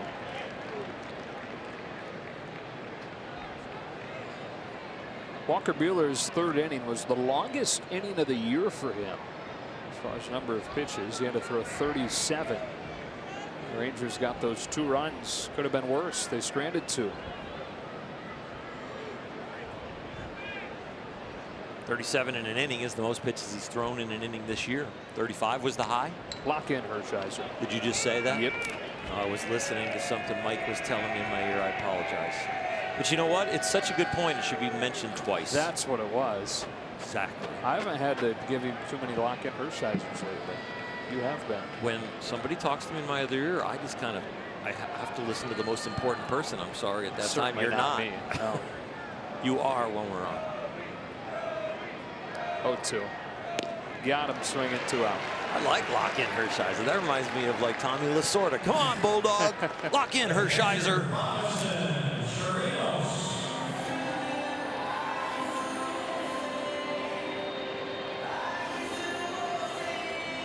Strikeout number 3 for Buehler tonight. 2 gone, 4th inning, and here's Chirinos.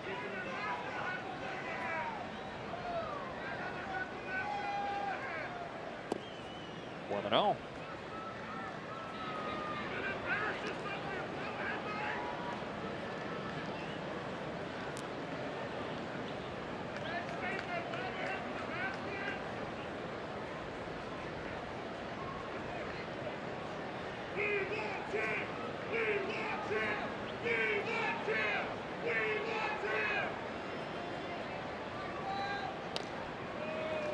This is one of those stadiums where individual hecklers you can hear.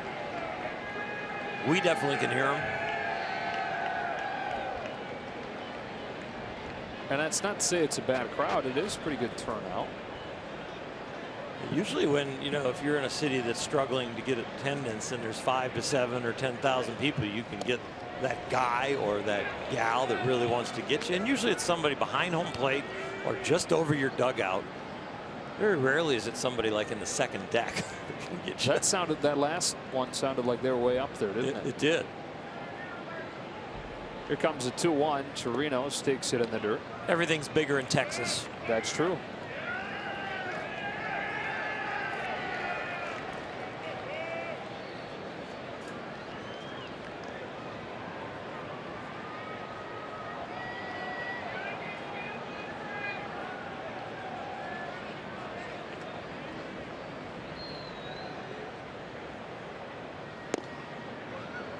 Second walk. It's interesting that Walker has better command tonight with his secondary stuff, the curveball, a few sliders, and his cutter than his fastball. Fastball's real close to not 50-50, but 60-40.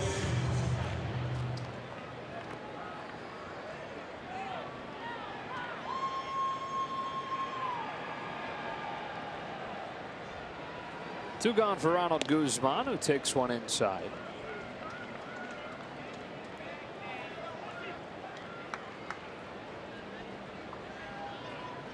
'23-year-old first baseman, 89th for the Rangers tonight.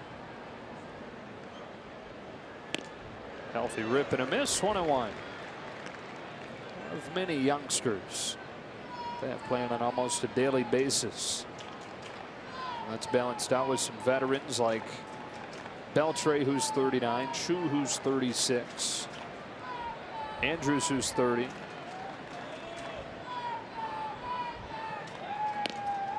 Curve falls in for strike 2.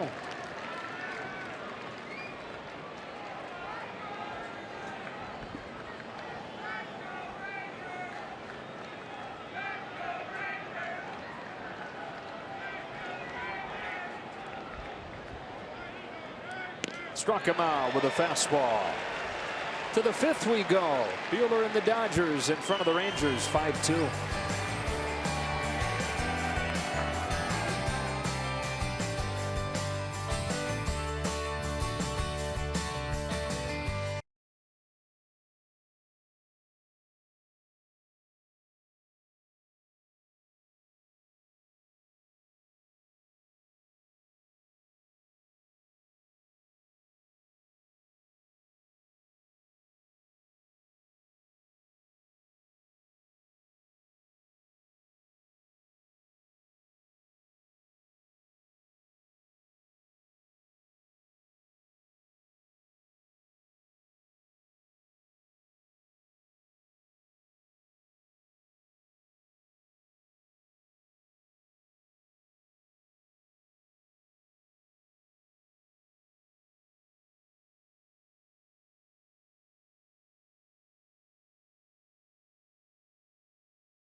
Get huge savings on a reliable new Camry at Toyota's National Clearance Event. Brian Dozier to start the 5th for the Dodgers. Brian was part of the fantasy draft. I'll have one of the 12 teams in the Dodger Fantasy League. Former quarterback himself. And such a confident guy. He always swore while he was at Southern Miss that if he had really put his effort into it, he could be playing football there as well. He's an undersized guy, and he kind of laughs back at the thought now, but at the time he stood firm on that. Is it going to be Drew Brees? Yeah. Against Eddie Butler, he takes ball 1. He was also a kicker. Once hit a 48-yarder. Nice. 3-point specialist on the basketball team, golfer. Brian did it all at Wamba High School. Ball and strike. So in football, I'm going to show my ignorance. 48-yarder, is that 58, or they give you the 10 yards of the end zone? So that would be with the ball at the 31-yard line. 17 yards to where the ball is spotted. But on the punt, they only give you from the line of scrimmage, not from where you kick it from. Correct.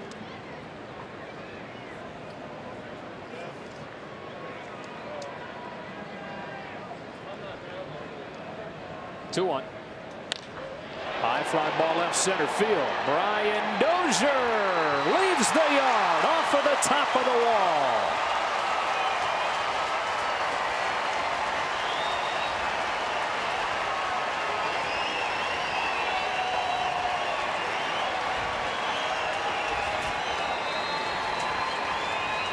'20th of the year for Brian, and the Dodgers have a 6-2 lead.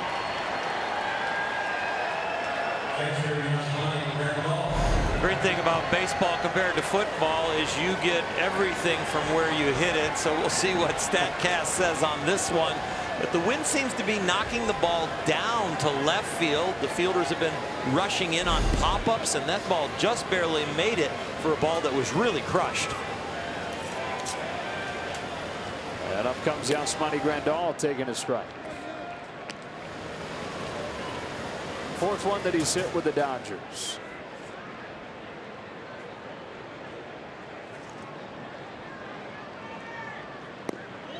One.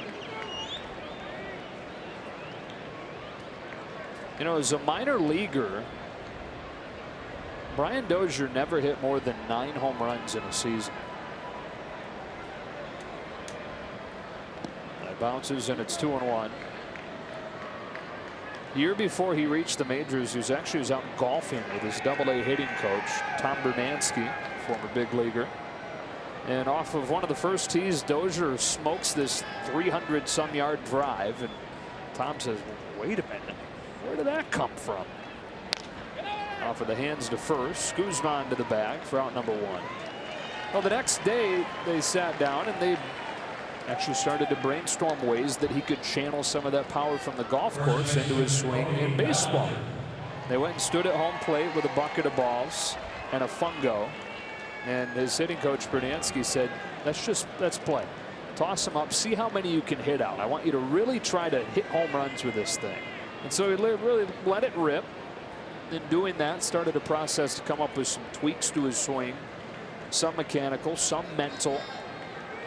And within 2 years, Dozier was hitting 20 homers in the majors. And strike 1 on Cody Bellinger.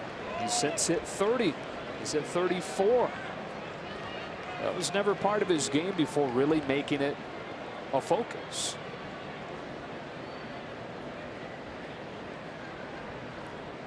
Interesting that Brunansky gave him a fungo instead of a regular bat.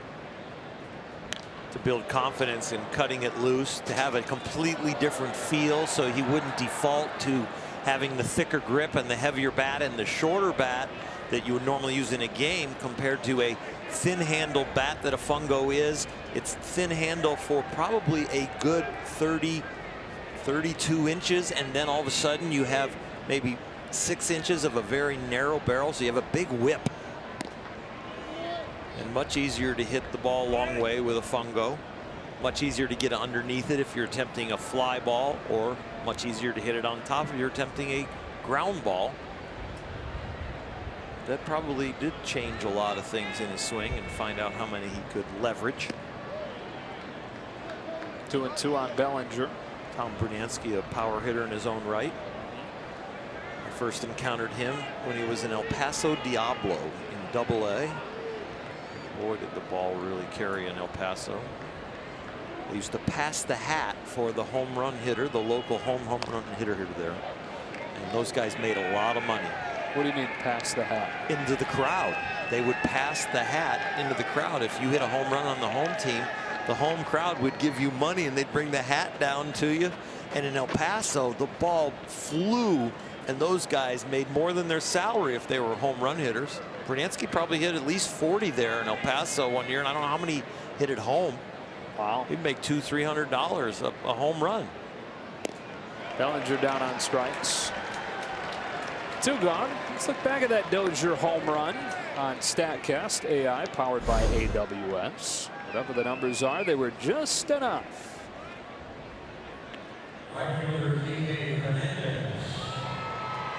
First home run for him since August 9th. Tom Brunansky, even before Brian Dozier became a Dodger, you know what his nickname for him was? Hollywood. Really? Yeah. Strike one on Kike Hernandez. Because look at that hair. You think he had that same hair in Double-A? Hernandez has been on all 3 times. This one deep into the gap. He's going to test Chu's arm. He's got a double. And has been on 6 of his last 7 times up. Dave Roberts asked pre-game by the media scrum in Alana why Kike Hernandez instead of Yasiel Puig. Well, Kike 3 hits last night. Taking that swing that Dave Roberts likes the way he's approaching the ball, brought it into this game and keeps it working.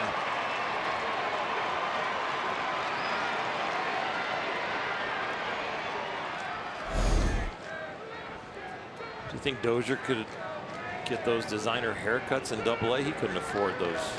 The layering and the texturing. I think some guys are just born with that, Oral. Just good hair, and it doesn't matter if you're getting it at Supercuts or if you're getting it at a designer studio. That's it.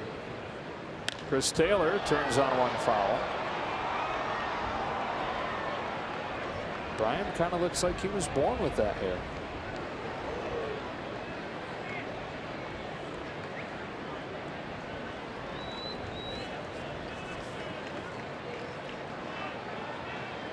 I think he practices your new best skill, and that is dry application of your product. I wouldn't have been able to do that without you and Rick Krajewski. We're here to help.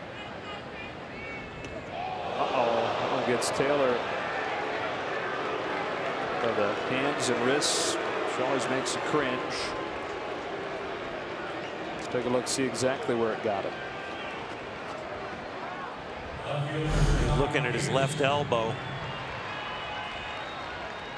I gotta believe he knows where he got hit. So looking at the left elbow, he's not deking anybody. No fat there. That one hurts.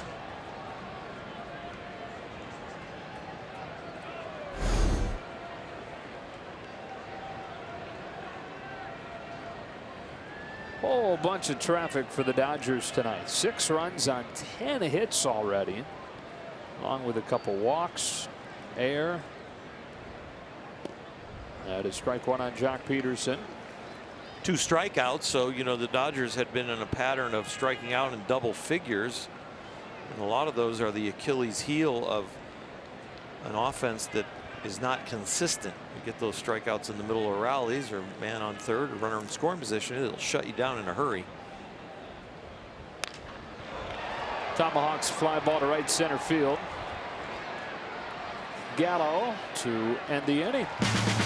Dodgers add another on the leadoff home run from Brian Dozier. Hollywood goes deep, and the Dodgers have a 6-2 lead.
Buehler will not qualify for the win now, but it was a solid outing. There were times when it was a little sporadic, but Caleb Ferguson has been throwing the ball really well. And Dave Roberts turning to somebody out of the bullpen, a piece that has been very consistent. 217 earned run average out of the bullpen. Well, Buehler threw 84 pitches.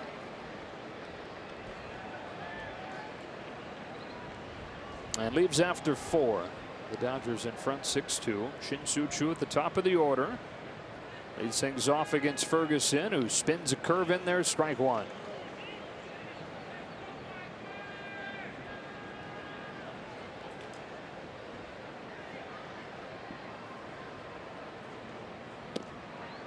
Now a fastball, and it's quickly 0-2.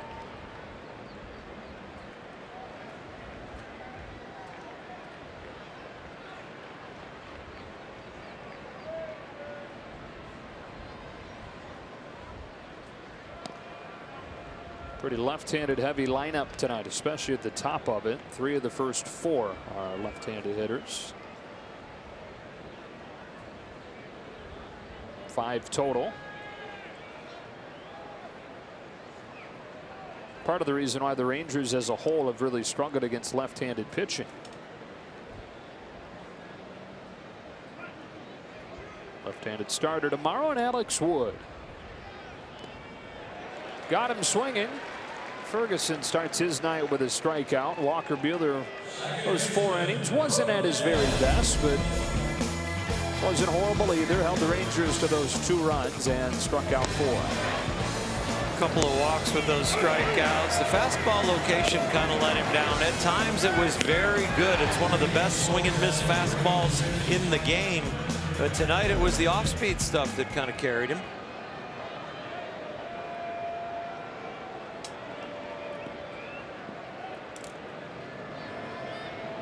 Here's Odor with 1 out.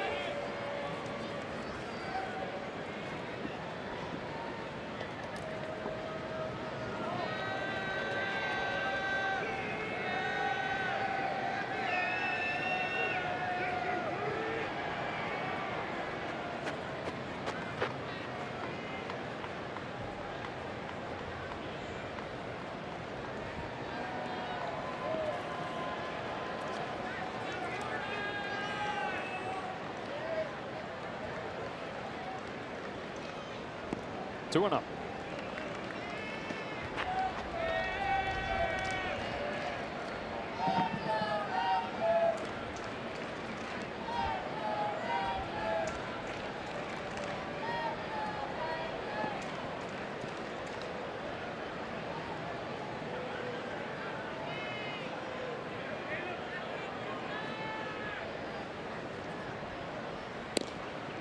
Strike 1.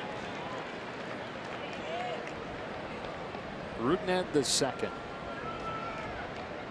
His dad, Rudnad, was a longtime baseball scout. Just traveled around some with his dad. Ahead here, 3-1.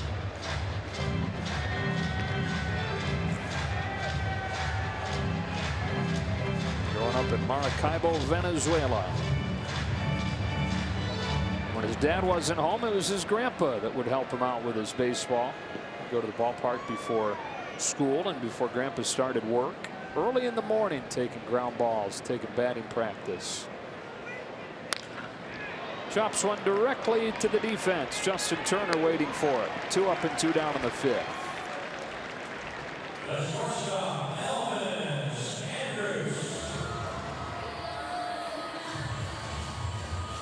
Here's Andrews.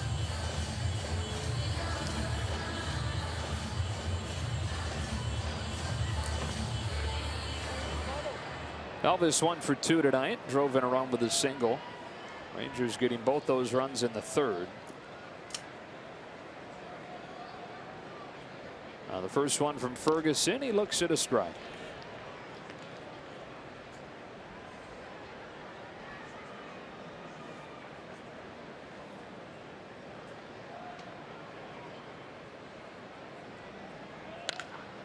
Hard hit right at Machado. Ferguson with a 1-2-3 fifth. On to the sixth in Texas.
$40,000 fans in attendance and receive a cooler bag presented by Coca-Cola. For tickets, visit Dodgers.com/promotions. Dodgers lead 6-2 to the top of the sixth inning here in game one of this quick series before they head home and welcome in the D-backs on Thursday. Justin Turner 1 for 3 tonight, facing Eddie Butler to open the sixth and taking ball one.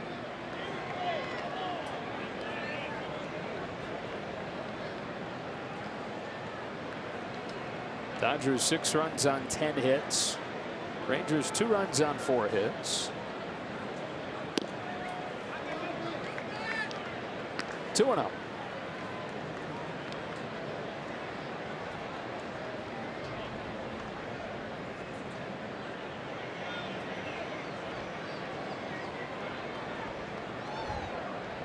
Here's a 2-0 pitch.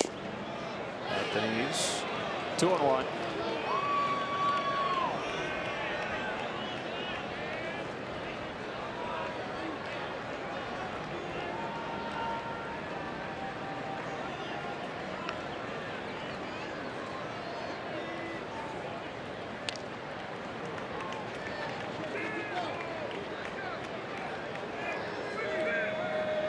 This is one of those teams and one of those stadiums where you just can't say 6-2's enough and start phoning it in. Justin will grind it out.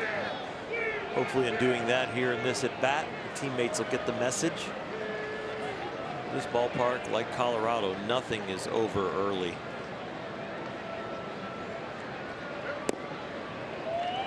Dodgers done a good job adding on so far tonight.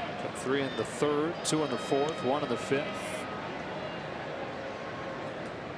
Good thing about this lead and this early statement here is Colorado and Arizona probably have this game on in their locker room. Put a little pressure on. Yeah, a little distraction, a little pressure. Long way to go there for Omar Mazara. Won't get it, and Turner has a leadoff double. Well, watch Mazara out there. You got a little Jason Hayward, tall left-handed thrower, long legs. Really covers a lot of ground. Great arm. Good beard. Yeah, good beard. Justin Turner didn't assume anything, and he's ready to make that turnaround first as the ball gets away and strides it into second, but no assumption that it was going to be caught. Ended the game in LA when the lights went out with one pitch and one swing like that. Machado's driven in half the Dodger runs tonight. He corks a line drive base hit into right center and has driven in a fourth. 7-2 in the sixth.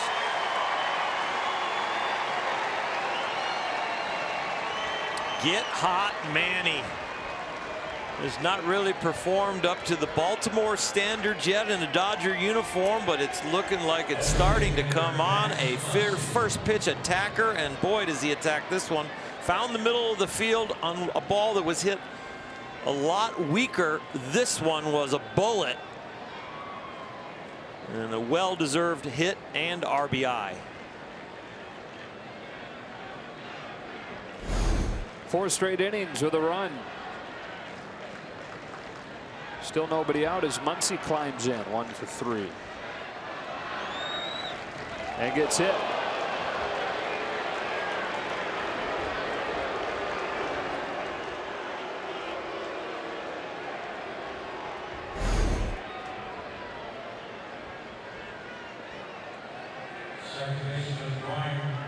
That's now 12 hits, 2 walks, 2 hit batsmen.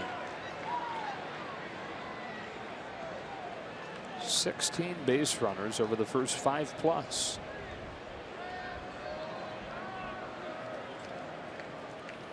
And Dozier's already up there again. Started last inning with a homer.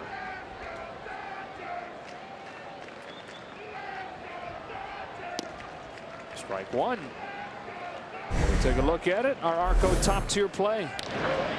Brian Dozier's 20th of the year. Just enough with that wind blowing in. A little topspin on that one, but it still counts. And the new guys have knocked in 6 of the 7 tonight. Machado has 4. Dozier has 2.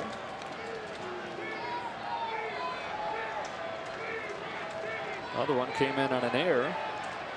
So the new guys with all the RBIs in this game.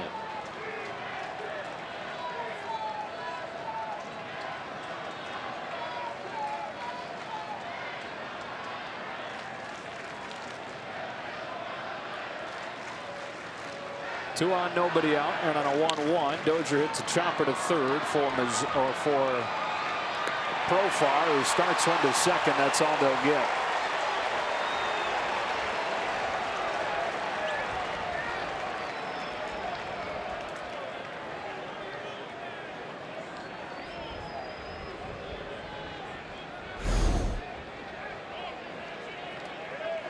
Hits it hard, but straight into the ground. One hop to the third baseman tells you how hard he hit it into the ground, and they try and keep the ground soft in front of home plate here.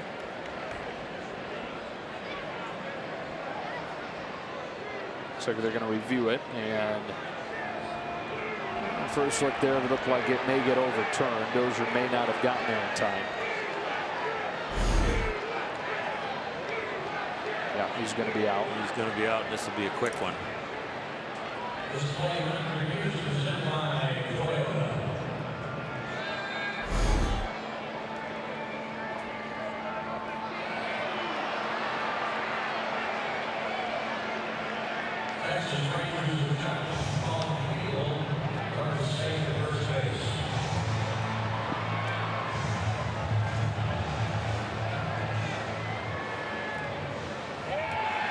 There's the verdict. 2 gone. Ted Barrett, the crew chief, with the signal. He is stationed out at second base tonight.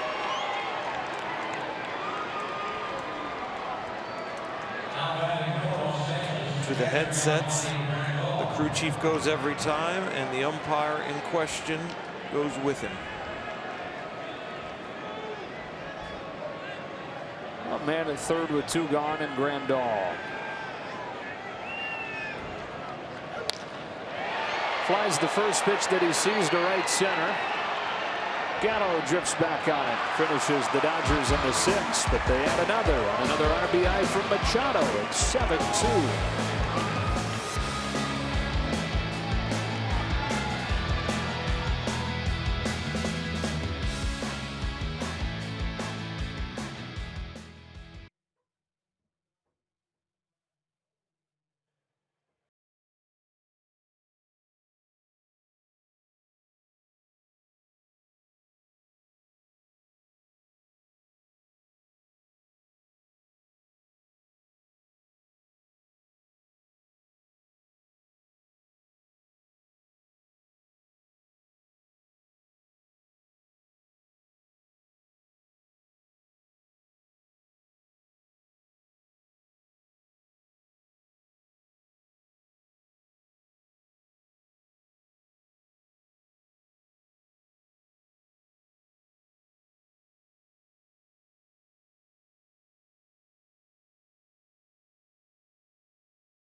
set.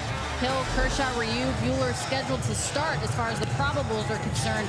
But a lot of change could happen in the division race after those 4 games at home, guys. The pennant race is on. Alana, you're all right. Start your Labor Day weekend early, fans. On Thursday, when the Dodgers open a 4-game series with Arizona, come out and support the boys in blue as they battle for the West. Save big on a big series. Tickets for Thursday's game as low as $5. Only at Dodgers.com/determined. $5 to be able to get in Thursday? For sure. Wow. First time those teams will have met since early May. They packed in 12 meetings over the first month and a half. Omar Mazara starts the 6th against Caleb Ferguson and takes a strike. Arizona winning 8 of the 12.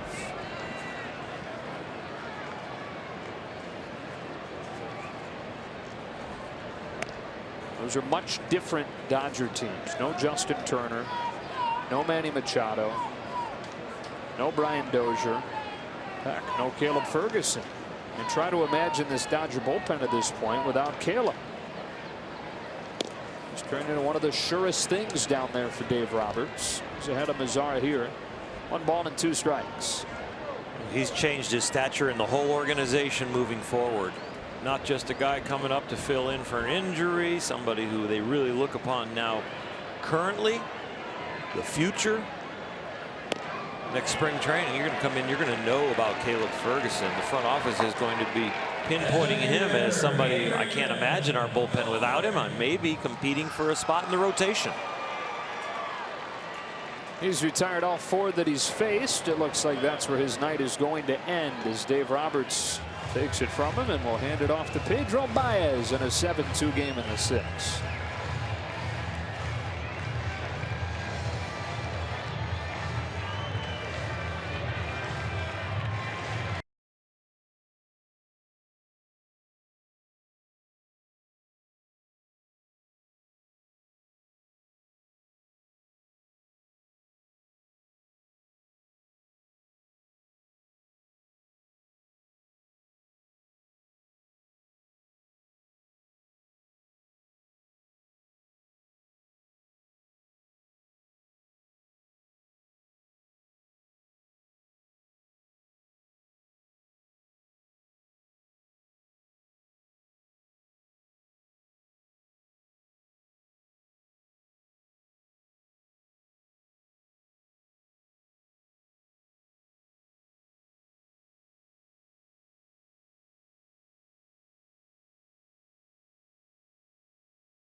Nissan today for great offers on our most exciting lineup ever. Shop ChooseNissan.com. And by Carl's Jr. Back in Texas, it's Pedro Baez pitching for the Dodgers now, and in his last 6 games, no runs on no hits. He's been on a roll at Dodger Stadium too. 8 2/3 scoreless at home and 7 relief appearances, and the fans at home are starting to open their arms and their hearts again to Pedro Baez. He's not getting booed anymore. They're starting to be glad to see him come through that bullpen gate. On to face Adrian Beltre in a 7-2 game.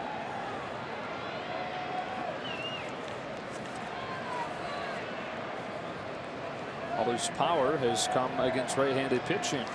Reverse splits guy in that regard.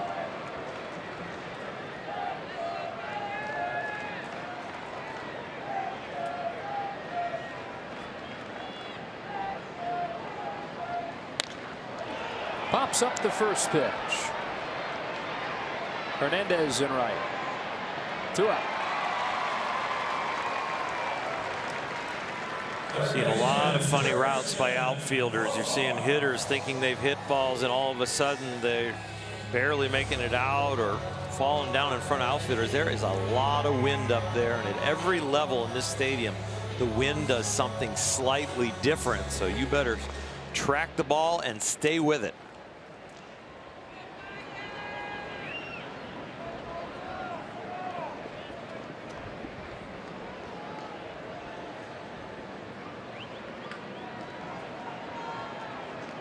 Profile 1 for 2 tonight. One of the 4 Rangers hits. Don't have any since the 3rd. 1 ball, no strikes.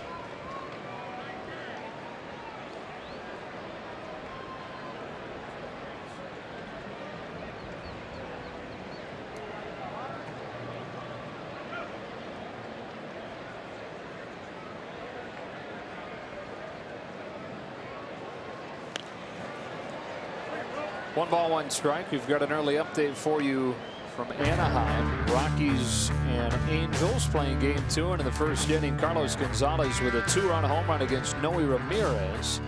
So the Rockies with an early lead. Dodgers start tonight 1 game back of the Rockies for 2nd, 2 games back of the Diamondbacks, who have Clay Buchholz posing Madison Bumgarner in San Francisco tonight. 2-1. Left-handed home run swing was one of the beautiful examples of this great game, but it's not quite as pretty when it's in a Rockies uniform.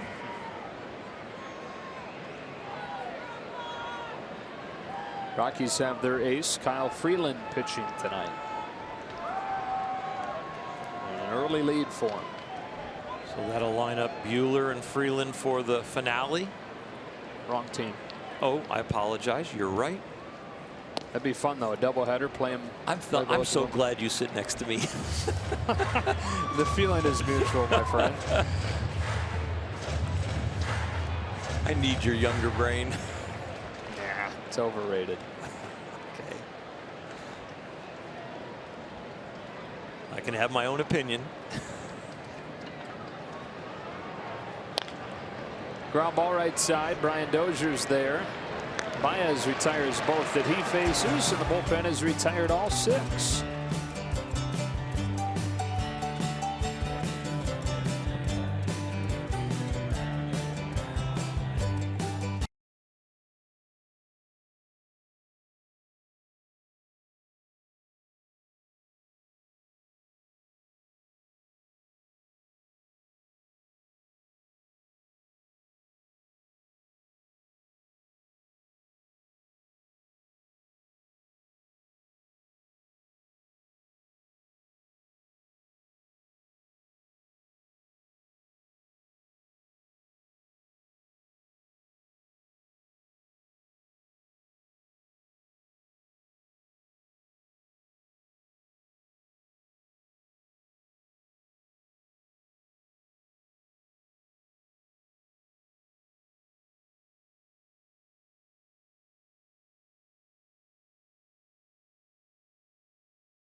And a lot of production out of this lineup tonight. Had a 4 RBI night from Manny Machado. Dozier's driven in a couple and has hit his 20th home run of the season. Put it all together, the Dodgers have a 7-2 lead as we go to the 7th. Take a look at this fun. It's kind of like when Joe accurately takes care of the ball, but Justin Turner behind, that's me shadowing it, but don't have everything, and even Bellinger throws its sidearm around the infield. Bellinger rips this one inside the line. It's down into the corner. He'll glide around second and head for third. Relay late, leadoff triple.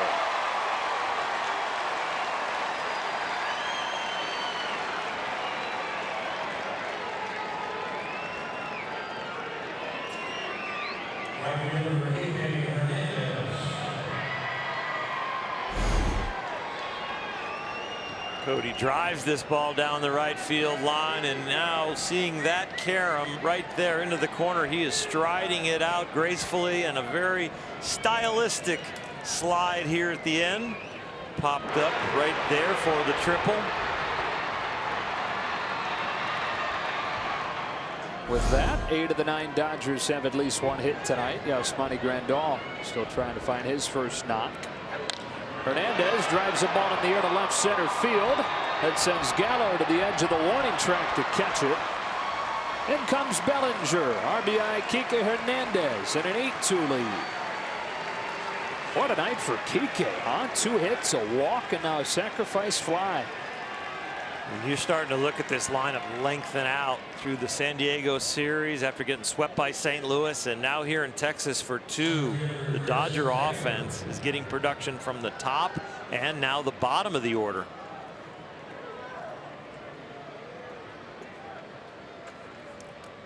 Taylor with 1 out.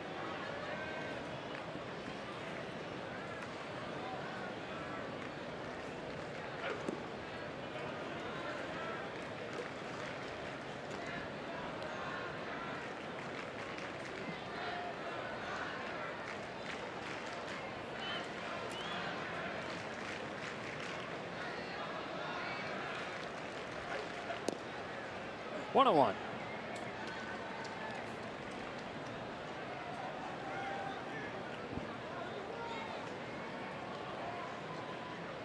Eddie Butler digging deep for the Rangers tonight. He's gone 3 2/3 in relief of Ariel Jurado, was unable to finish 3. And wearing it, it's given up 5 runs on 8 hits.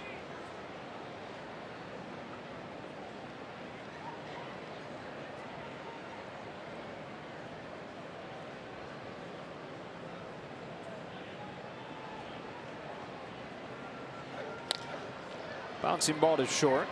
Andrews couldn't get it out of the glove.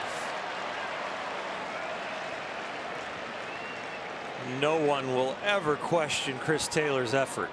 This is a I'm fooled rollover grounder to short, and he completely legs this out. And Andrus gives up early because on the double clutch he sees how far Taylor is, how close he is to first base, and he's got no chance. He's got absolutely no chance. If he just strides that out or slightly dogs it out of the box with disappointment, Andrus takes this double clutch and goes for it. Not when he's about 6 feet from the bag.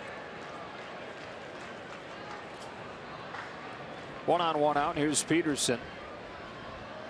3rd error of the night on Texas. They committed just 1 over the last 3 weeks.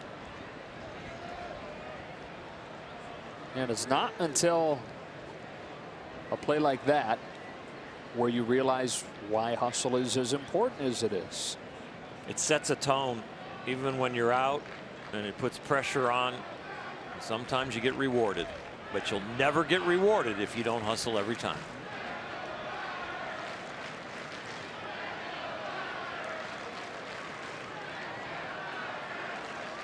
Not hustling, just looking like you're just kind of disappointed and jogging down to first or wherever you're running. It leaves a bad taste in your manager's mouth, the coaching staff, your teammates, the fan base, broadcasters. You set yourself up for a lot of criticism.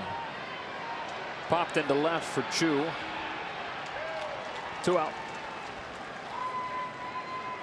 Management is not asking you to run at 100%. They would like you to run a couple percentage points of effort below where you feel like you might get hurt. Now, if you're feeling great, go for it. But if there's something that you're playing with that's nagging you a little bit, then I want you to give me the effort right up to the edge where there's risk.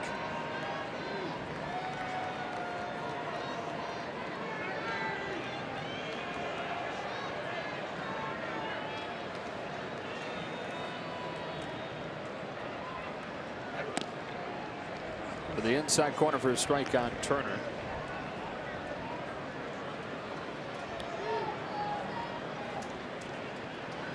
There are guys on certain days that'll get a bad rap for not running something out where management has said, I need you in there, so run whatever way you can to play the game and the whole game and tomorrow. And sometimes that is 50–60% and it can look bad. But a lot of times, if questioned, the manager will say he's dealing with some stuff in his legs and I told him I need him in there, so I said run whatever speed you can. That conversation only happens rarely, though. Usually you're going to, in a place, and especially with as much talent and flexibility as a Dodger roster, at that level, the guy is usually, he gets the day off.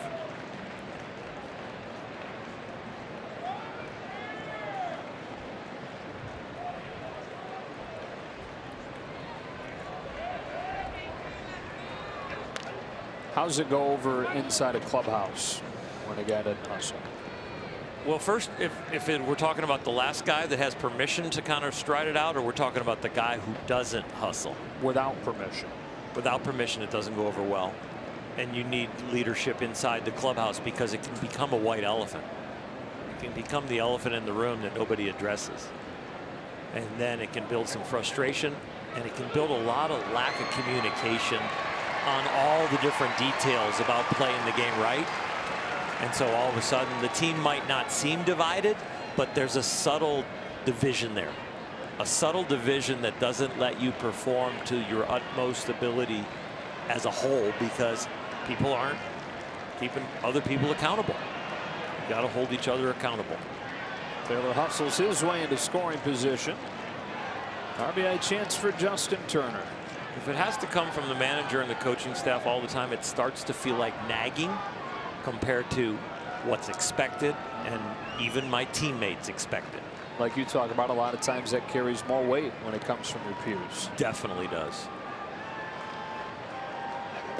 2-2. Now the other side of that is I've got to imagine it generates an extra level of respect for a guy like Chris Taylor, who we just saw keep the inning going with his. Yep, completely. The respect is there, and the ability to call people out is there when you play at that effort level. You can lead by example, and once you have fulfilled the example, you have the ability to open your mouth. Bouncing ball to short, and that's the inning. And the Dodgers get another and lead it 8-2.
14 hits for the Dodgers tonight. For the bullpen, it's been 6 up, 6 down. From Ferguson to Baez, and now Alexander.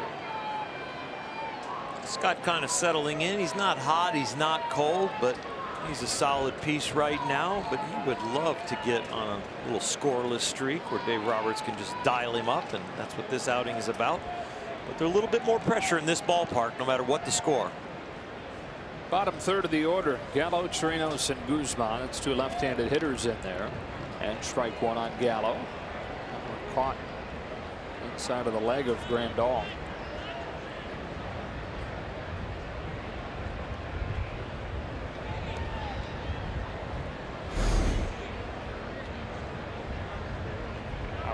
Oh, got him twice. I think it caromed over to the other leg.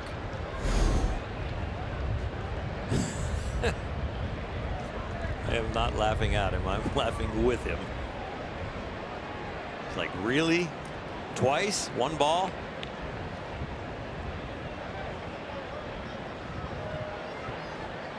All that equipment finds 2 places where it isn't.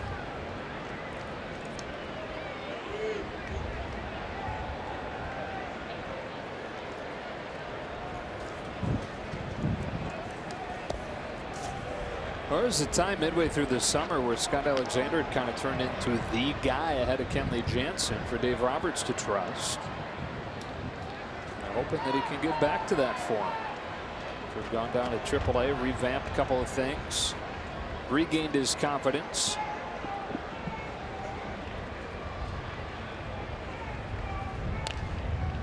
You're at the point in the season now, and with the standings the way they are, there are going to need to be some pieces on the Dodgers that get hot for 2 months if you want to end up where you want to end up in the ultimate dream. And you're thinking somebody's going to have a good September, and they're going to have to carry it into October for a long time. And it might alternate as you go if you're going to get there and who the pieces are. And there's enough talent on the Dodger team for those pieces to get hot and for them to alternate who's hot over the course of another 2 months. Scott Alexander's got to have his name in that equation.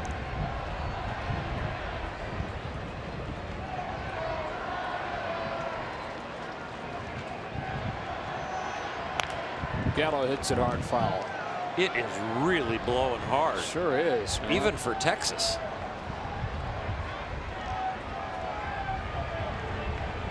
I mean, usually when the wind's blowing this hard, it's a storm coming in, but I don't think there's a storm scheduled. Like it's a commute scheduled. It's not a train.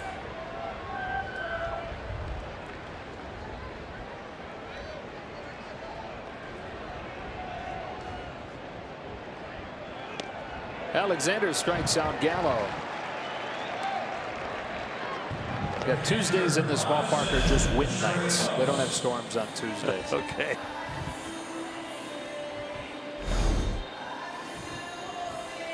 They don't charge extra for the first class win. Nope. It's not coach win. This is first class. Cheaper. Yeah.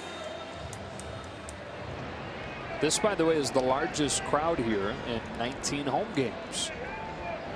Point we were making earlier, they're saying that this is as many opposing fans as they've seen in any series other than when Houston comes. Torino, 0 for 1, a strikeout and a walk. Take strike 1 from Scott.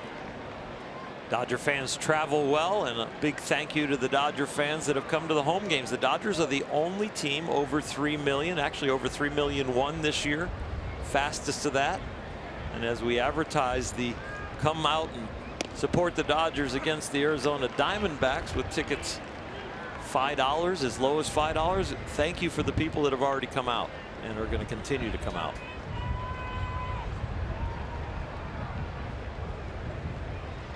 Some exciting baseball ahead. Look at the dust storm behind home plate.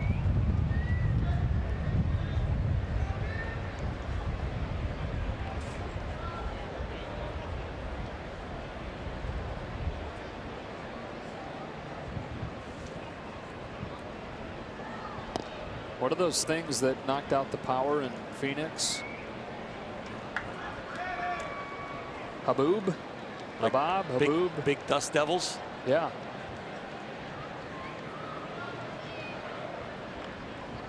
There's a Haboob behind home plate. 2-2. Just a mini one.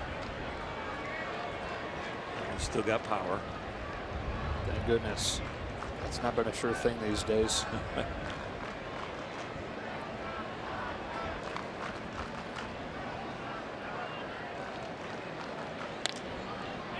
Popped into shallow center field. Dozier out. Put it away. 2 gone.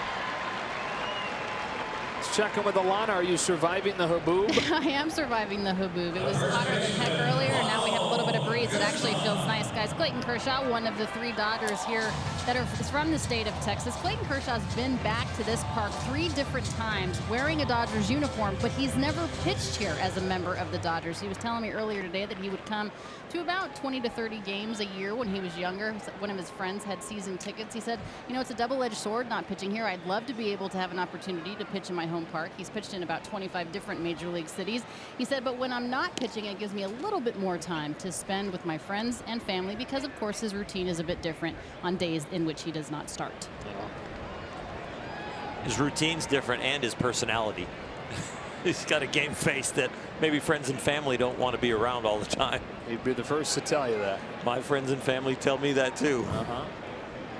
Of course, the number 22 that he wears is for his favorite Ranger growing up, Will Clark.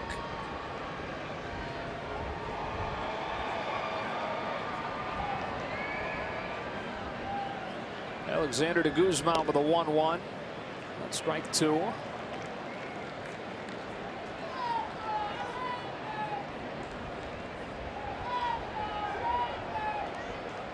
There's Chase Utley. He'll play a role down the stretch as well. Chopper right side. Bellinger's got it. 3 perfect relief innings for the Dodger pen tonight, and an 8-2 lead to the 8th.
That's the Rockies in front of the Angels. Here's Jeffrey Springs. Just called up a little while ago. Has spent time in AA and AAA this year. Had his ERA down around 1.29, but his last 4 outings he's given up runs in 3 of them, so the ERA's at 3.07. He's looking to get some outs. On his debut on July 31st, he faced 4 batters and struck out 3 of them. Out of Appalachian State. Manny Machado grounds the first pitch that he sees deep to the hole. It's short. Nice play by Andrews to get a hustling Machado.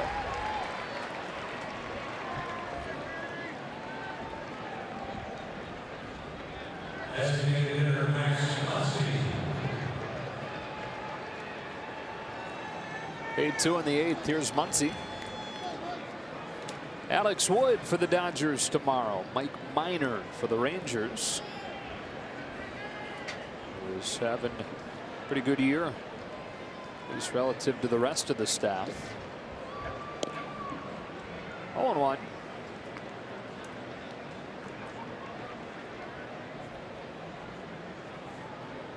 Max Muncy with a base hit and got hit by a pitch, but looking for another way to excite the friends and family that are here to watch him tonight. Mentioned earlier about 50 friends and family.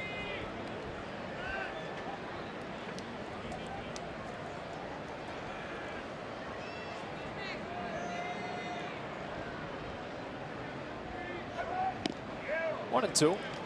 Very quietly here in August, Muncy is top 5 in the National League in slugging.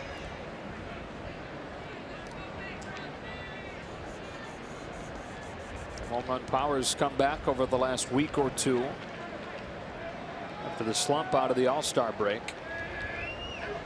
2-2.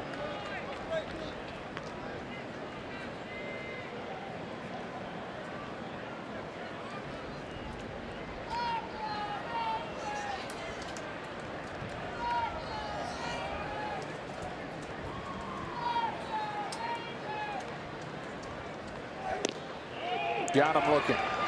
2 gone.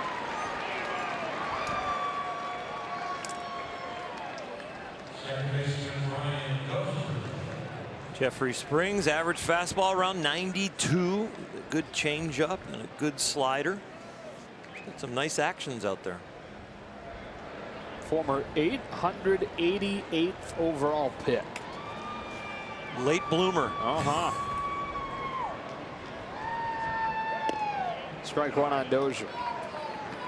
He's in the 30th round. $1,000 bonus.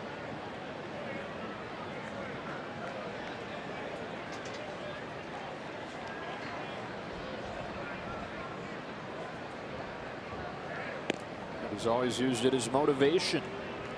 Whatever works. That's something he's always thought of, that many teams passed on him.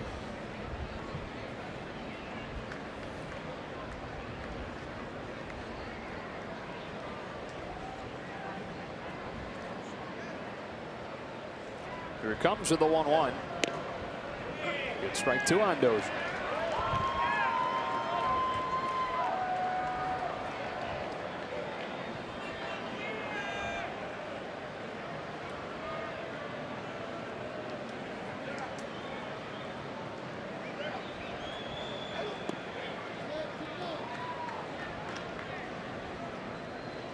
Delivery on the changeup looks very deceptive. Got a lot coming at you in a very quick way and is able to grip it and rip it, but have it come out slow.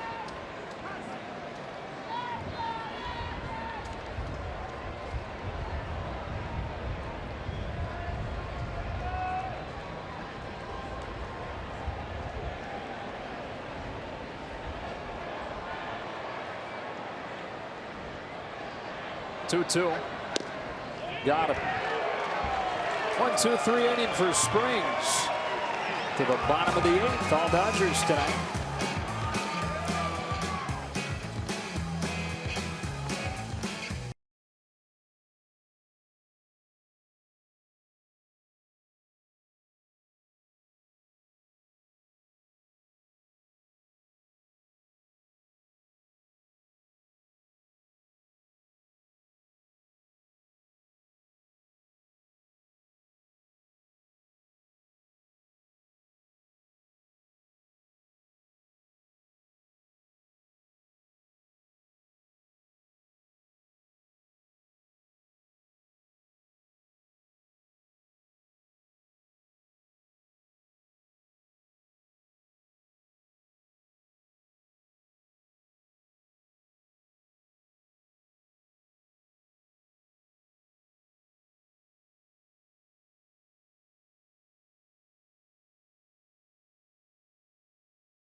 right now. They are scheduled to throw Robbie Ray Thursday, Zach Greinke Friday, and if that happens and Clayton Kershaw also stays in line, that'll be your Friday matchup.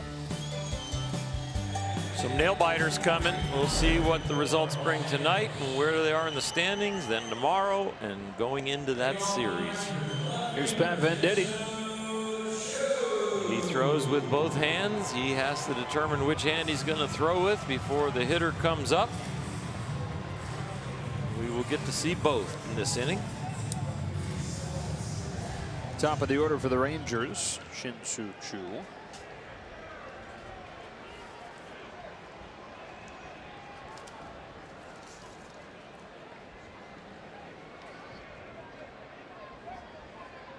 Pat, born right-handed. He started throwing with both hands when he was 3 years old.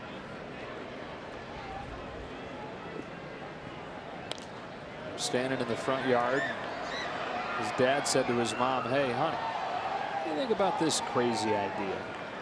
And they worked at it every single day for years. Sometimes multiple times a day. They throw with both hands before school. They do it during lunch. They do it under the street lights at night. Quickly ahead of Choo, 0-2. His father retired from his teaching job partly so he could put his focus on helping Pat chase his dreams. His dad played catcher in college, played into adult leagues into his 60s. He's a catcher himself. Choo rolls it to Machado. And his on-base streak of 16 games is in jeopardy here. This is the first out of the 8th. Pat said he had a pretty early realization that, look, I'm just pretty average using one hand. Pretty average when I'm just like everybody else. But this is something I can set myself apart doing.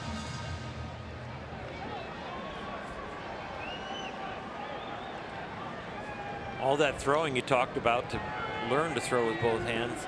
He still does a lot of throwing, of course, because he's practicing with both. But I'm amazed that he has such good accuracy from both sides and can spin the ball. Strike one on Odor. As of course, when you turn around and go from right hand to left hand or left hand to right hand, both sides of the body are doing something completely different. And to have your brain be able to be wired to do both accurately without having any little hitch in your giddy up.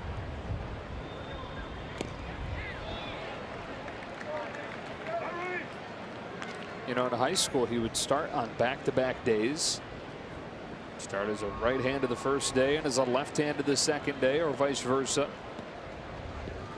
The good thing about that is it balances out your body, because the landing leg of a pitcher in circumference around his thigh is usually about 4 to 6 inches bigger, because it's taking all the weight of you coming down the hill. And a lot of back problems from pitchers is because of that imbalance of strength, and you're actually taxing that one side of your body a lot more. So being able to do it with both hands. Odor with a line drive to right. Hernandez makes a catch. And then using both legs as your landing leg on back-to-back days, it help balance out his body and keep him strong very symmetrically. Now he's going to warm up right-handed with Manny Machado.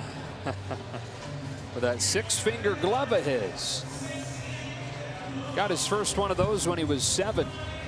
His dad got a hold of a rep at Mizuno, traced his hands on a piece of paper, faxed it to the company in Japan, and they produced the first. Brand loyalty, huh? I have a 6-finger glove produced by Mizuno. Went over on the '88 All-Star Tour to Japan, and one of the players on the opposing team threw with both hands, and I traded him one of my gloves for his glove.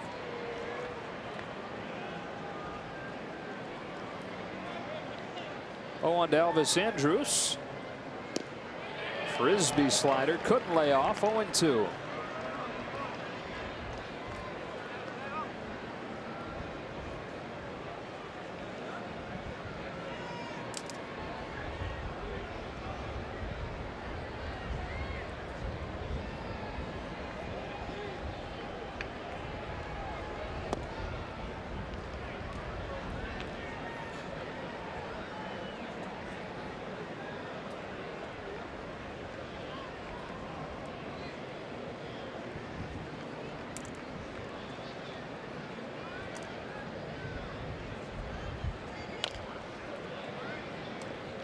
Pat, 32 years old now. Originally from Omaha, Nebraska. Stayed there for college. Pitched for Creighton. Spent 7.5 seasons in the minors before finally cracking through.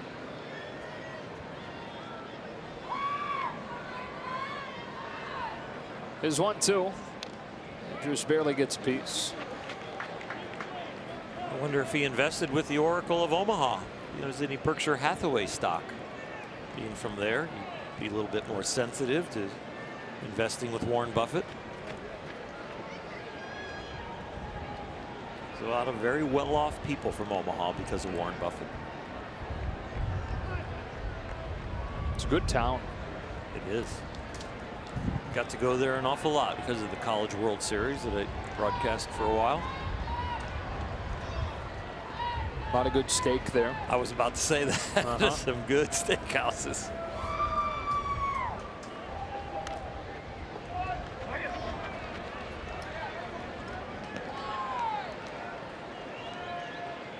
With all the Dodger fans that travel well here to the Dallas area, I'm sure they're getting a good steak here. We got to enjoy one last night. It was fantastic.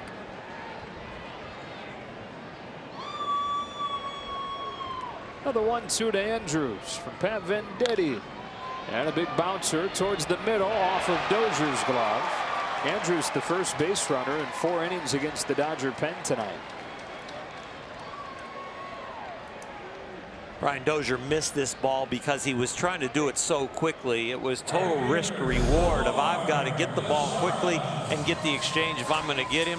So this isn't a boot as much as it is he took it to the nth degree as far as the effort and speed of the play to see if there was any way to make that transfer and get him out.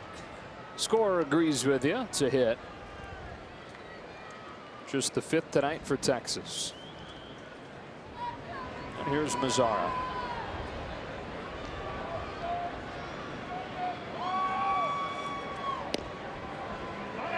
Native of the Dominican Republic.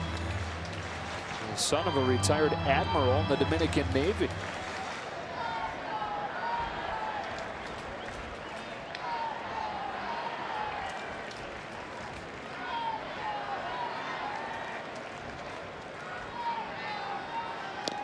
Oh, 0-2.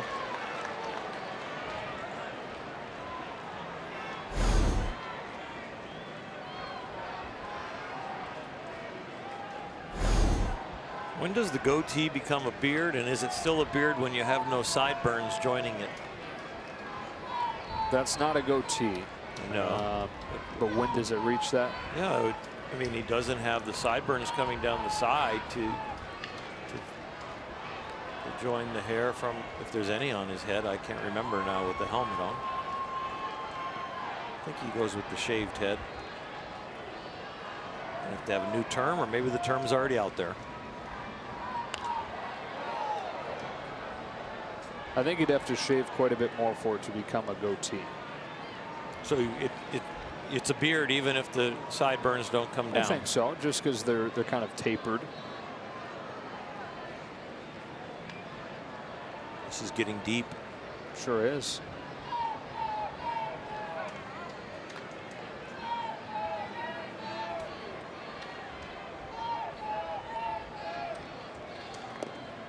A little bit low, 2-2. It's well groomed. The breaking ball? Both.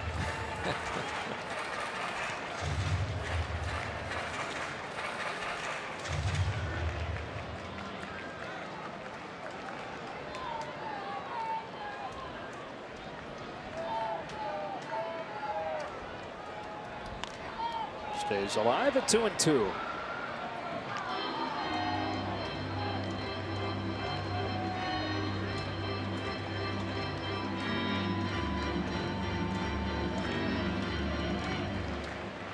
This is a rough at bat. Pat's got a nice release point on the breaking ball. He's throwing that fastball down there along the knees and out of the same window. Got him swinging. Venditti gives up a 2-out hit, but no damage. Through a fade in an 8-2 game.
So is the line score. 8 runs on 13 hits for the Dodgers tonight. 2 runs on 5 hits, 3 errors for Texas. And Grandal comes up, trying to make it 9 for 9 as far as the Dodgers in the lineup tonight, with at least 1 hit.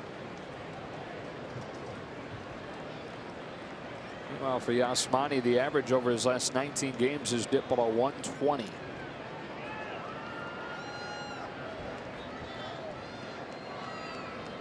And when you dive in deeper to the numbers, what has gone wrong with Grandal, it's just about everything when compared to that month of July where he was so good. Strikeout rate is doubled, chasing more, missing more when he's swinging on pitches in the zone.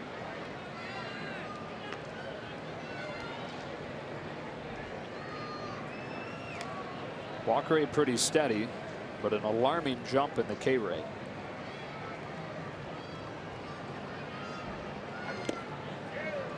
There's an example of a miss on a pitch in the zone, which he was hitting at an incredibly high clip in July.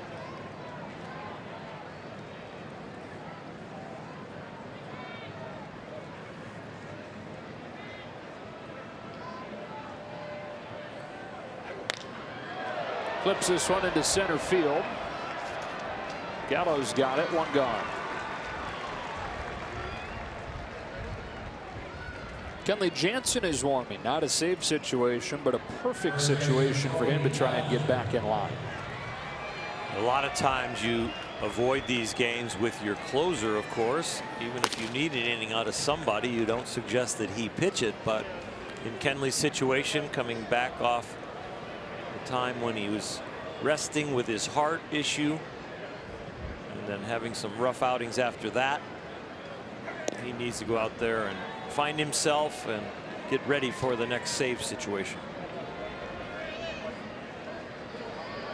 Bellinger tripled his last time, number 6 of the year for him.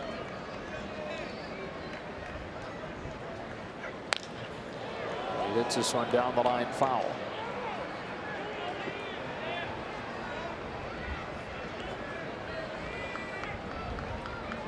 Even though there's 10 runs on the board and the 8 beautiful ones by the Dodgers, the ballpark has really played pretty fair. The wind in general has not really helped a lot of the balls.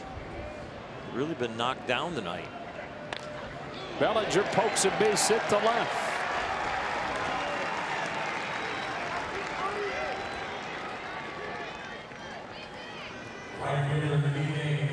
We're seeing more and more of this from Cody, from Jock Peterson, Kike Hernandez using the whole field.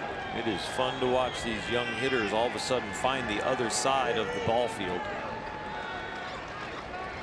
What a night Kike's having. 2 for 2 with a walk, and has also driven in a run with a sacrifice fly. It's after he went 3 for 4 yesterday. Ball 1.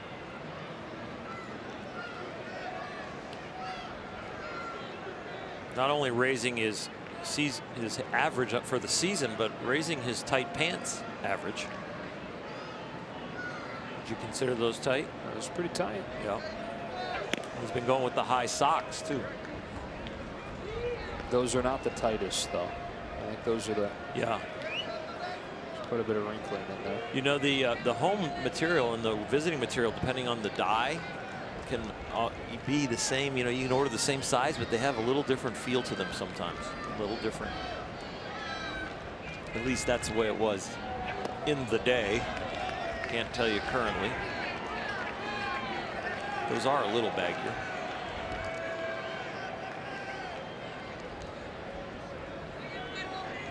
Three balls, no strikes.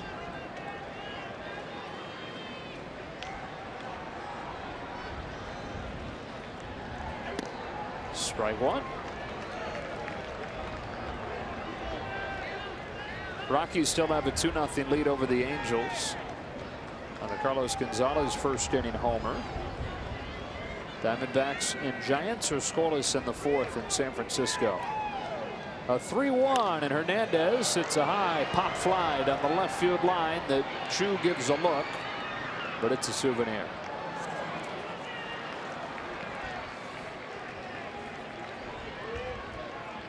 Houston and Oakland going toe-to-toe tonight.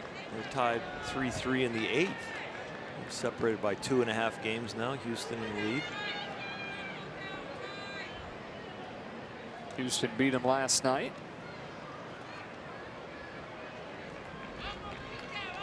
The Astros have now won 6 in a row. Knocked down by Andrews, but that's another hit for Hernandez.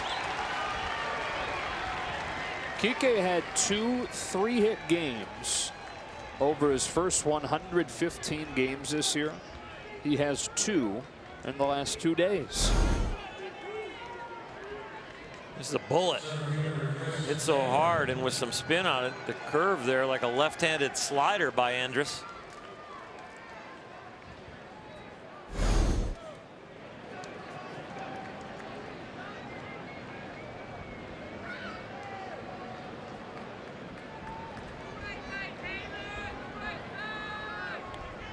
Two on, one out for Chris Taylor. Jam foul.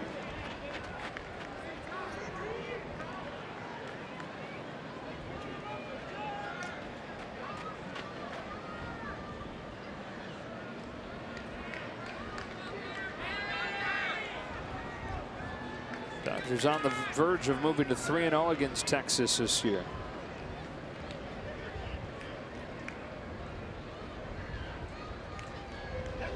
Back to that theme of winning the ones you should. Into this stretch of 5 games with San Diego and Texas, talking about that. The opportunities for Dave Roberts' team put themselves in solid footing heading into the Arizona series. The unexpected benefit has been Arizona and Colorado have both gone into mini cold spells. 1-3, while the Dodgers have gone 3-0 the last few days. So what was a 4.5 game deficit is down to 2.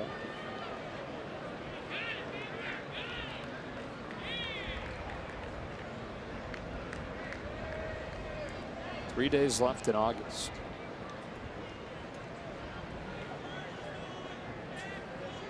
Takes a 20-11 stretch to reach 90 wins for the Dodgers. And you say, well, have they ever been that hot this year? Starting May 17th, the next 31 games, they went 22-9. And that's when their season got turned around.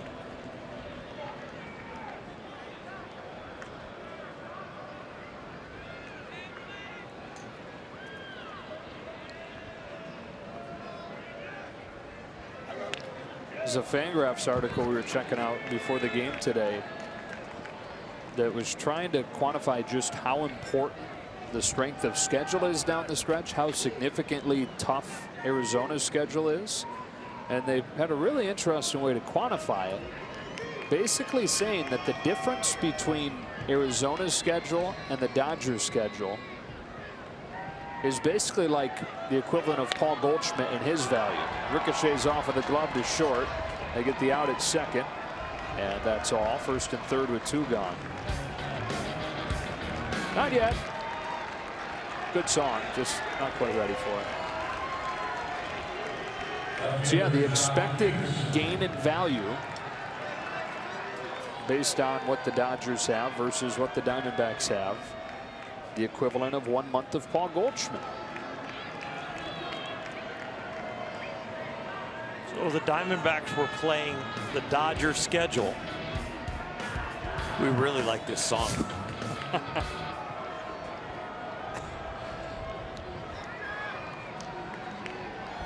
It'd be like the Diamondbacks play the Dodgers schedule, but Paul Goldschmidt can't play. Yeah. And doesn't it kind of equate to WAR? Even if you look up Goldschmidt's WAR, Yep. it would kind of be 1/6.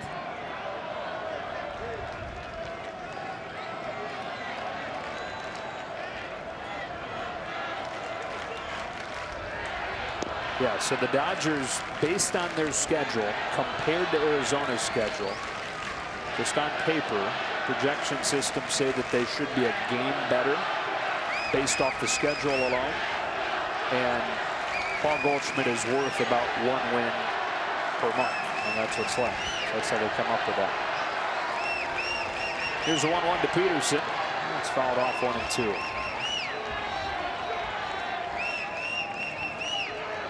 It's starting to sound like the only people in the ballpark are Dodger fans. At this point, that might be the case. A lot of blue up against those green seats. Well, to be fair to Texas. Yeah, but I see Dodger blue and Dodger Dodger blue. white. They got the red jerseys on tonight.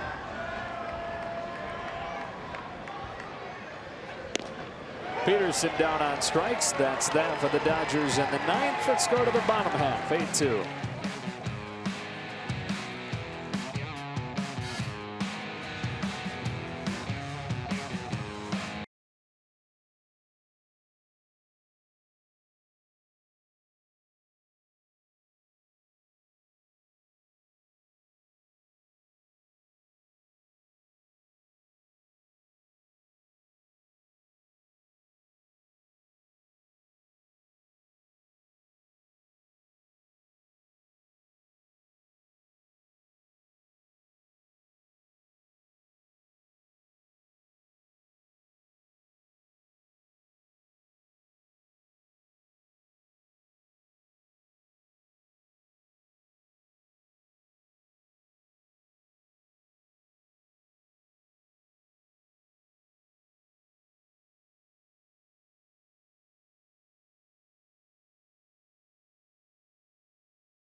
A little bit of it mental, a little bit of it mechanical. He knows where the mechanical issues are, and then it takes the mental aggressiveness to get in there and get and do those. Sometimes it's from being a little careful over the rubber. So if he doesn't get down the hill, the cutter gets a little too big and too early. And some other times it gets behind it too much, gets down the hill, but it straightens out on him. So he's trying to find that balance of getting down the hill, having it be firm and break and be late. And Cunley said today that he was still dealing with some of the effects of the medication that he was on for his heart issue his first few days back, and didn't quite feel himself. But now that he's clear of that, feeling himself again, the cutter will look like itself again. Ball one on Beltre. Plenty of wiggle room here. The offense exploding for these 8 runs on 15 hits tonight.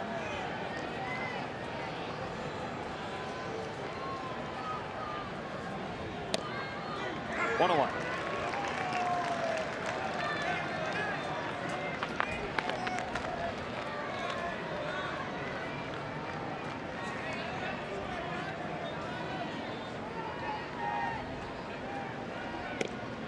One and two. It doesn't matter if you fixed it playing catch. It doesn't matter if you fixed it in a side work with the pitching coach. Doesn't even matter if it's going good as you warm up to come in the game. What matters, can you do it out here? Base hit to center to start the inning. All different kinds of throwing. Like hitting golf balls. You can hit them on the range. You can hit them in a practice round. You can hit them with your buddies on the course. But when you play in a tournament, can you hit them the right way?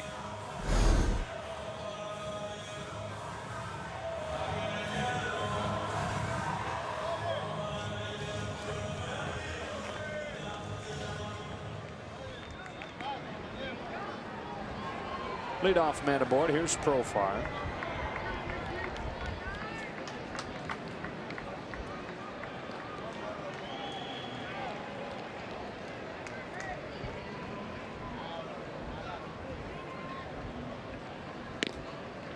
Ball one.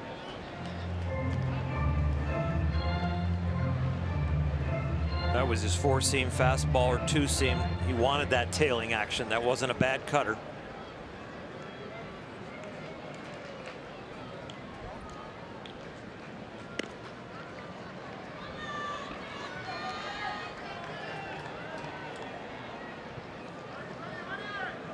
It's really the first season in Kenley's career that he's had the cutter and not had the cutter, and really had to search for it and try to keep it consistent throughout the year.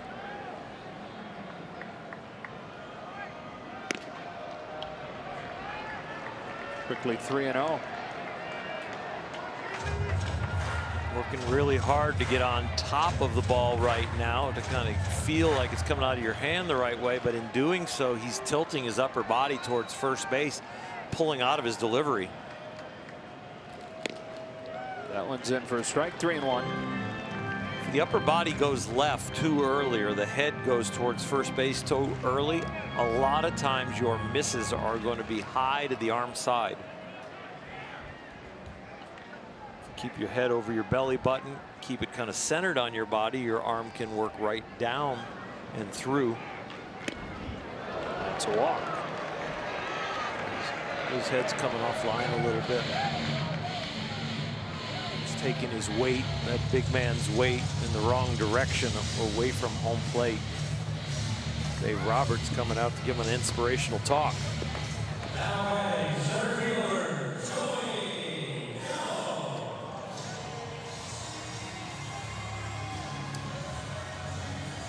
Well, the Dodgers could figure things out with runners in scoring position, find consistency offensively, and they could develop some pieces around Kenley Jansen in the bullpen. They could continue to get the great starting pitching, but ultimately, if Kenley Jansen isn't Kenley Jansen, they're not going anywhere.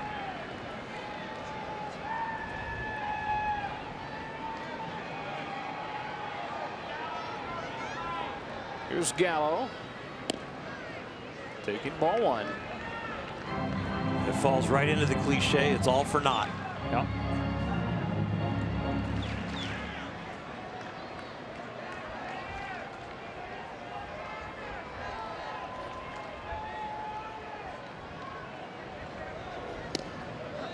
One on one.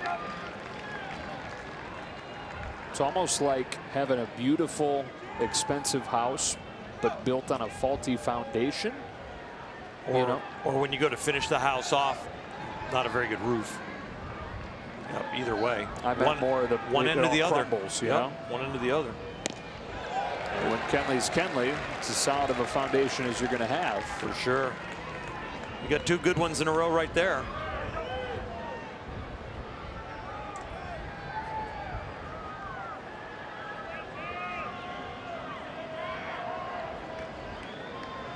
Now back with a 1-2.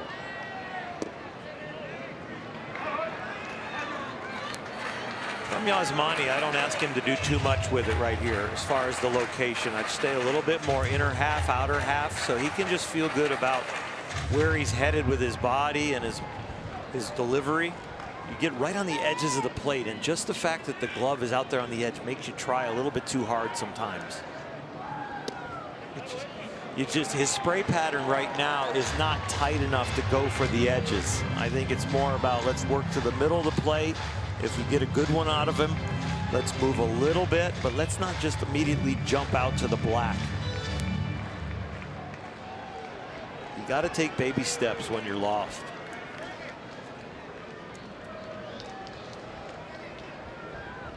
A 3-2. Got him looking. See, I like that pitch, and I like how he's reacting right now. He got a little positive reinforcement with the strikeout, and he let out his emotions. And it's okay. If you need to do that, you do it, big fella. But I love the fact that he's in the middle of the plate. Once he executes the pitch over and over and over again, and it's in the general area, he will learn then the finite little meticulous adjustments to move it from one corner to the other. But still, let's just get the right action and get it for a strike. Chirinos.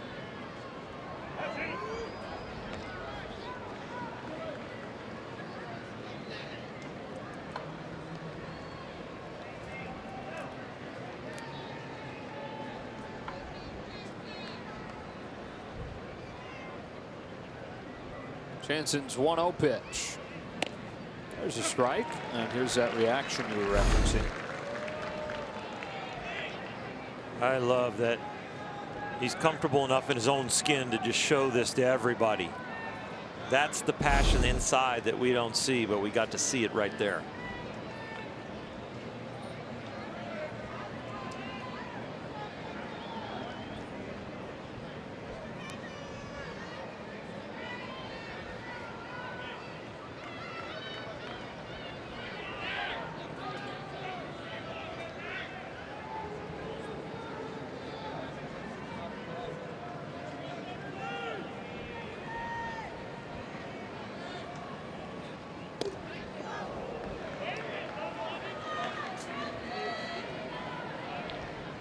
Leadoff single from Beltre, then a walk for Profar. Able to strike out Gallo on a full count pitch, but he's fallen behind Chirinos. Still plenty of cushion for him to work with.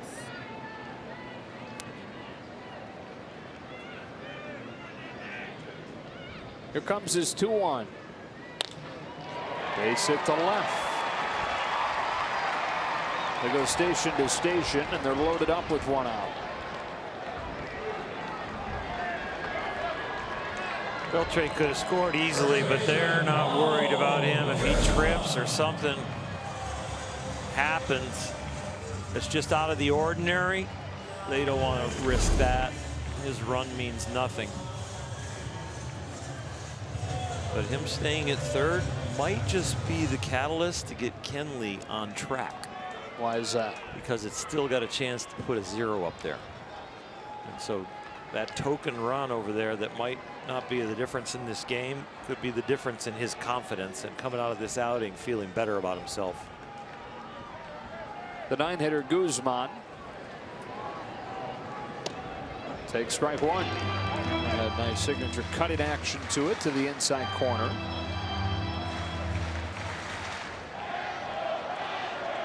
That's where your teammates got to be on the toes. 8-2. Turn the double play for the big guy if you get a chance. Line to right, base hit for Guzman, and he will not put up a 0. Throw home, not in time. A 2-run single, and it's 8-4.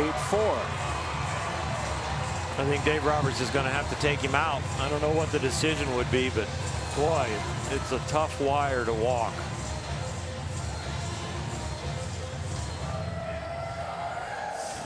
Because you don't want to leave him out there too long, but you also don't want to give him a chance, or don't want to not give him a chance to come away feeling something good about it. Yeah, but the issue is that you want to make sure Kenta's ready. He's going to wait for that from Rick Honeycutt, and then you want to give the rest of the bullpen some padding, not take them right up against the edge. One swing of the bat right here, and it's a 1-run game. And it's the all-star Shin-Soo Choo coming up. And Kenta is not, they are not down and fully throwing yet. He's just still playing catch.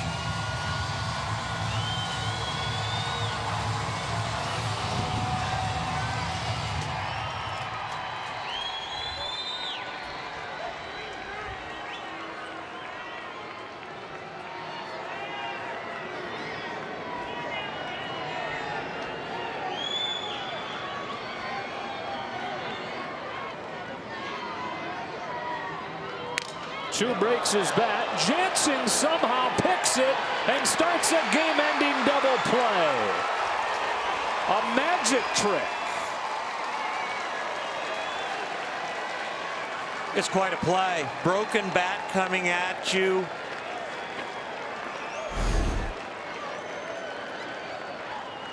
Behind the back, we've seen Clayton Kershaw do it, and now we've seen the closer Kenley Jansen. Is that the thing that gives him a little adrenaline, has a little fun on the baseball field, that makes him again feel like himself? Finishes off an 8-4 Dodger win, and there's the player of the game for the Dodgers, brought to you by Lexus. Manny Machado, 4 RBIs tonight. Started the scoring with a 2-run single back in the 3rd inning. He'd had one in the 4th on a sacrifice fly, and another one in the 6th, and another single. Dodgers have won 4 in a row, and now watch that scoreboard where the Rockies currently lead the Angels And the Giants and Diamondbacks are still scoreless in the 5th inning. Diamondbacks threatening in that game with runners at the corners. And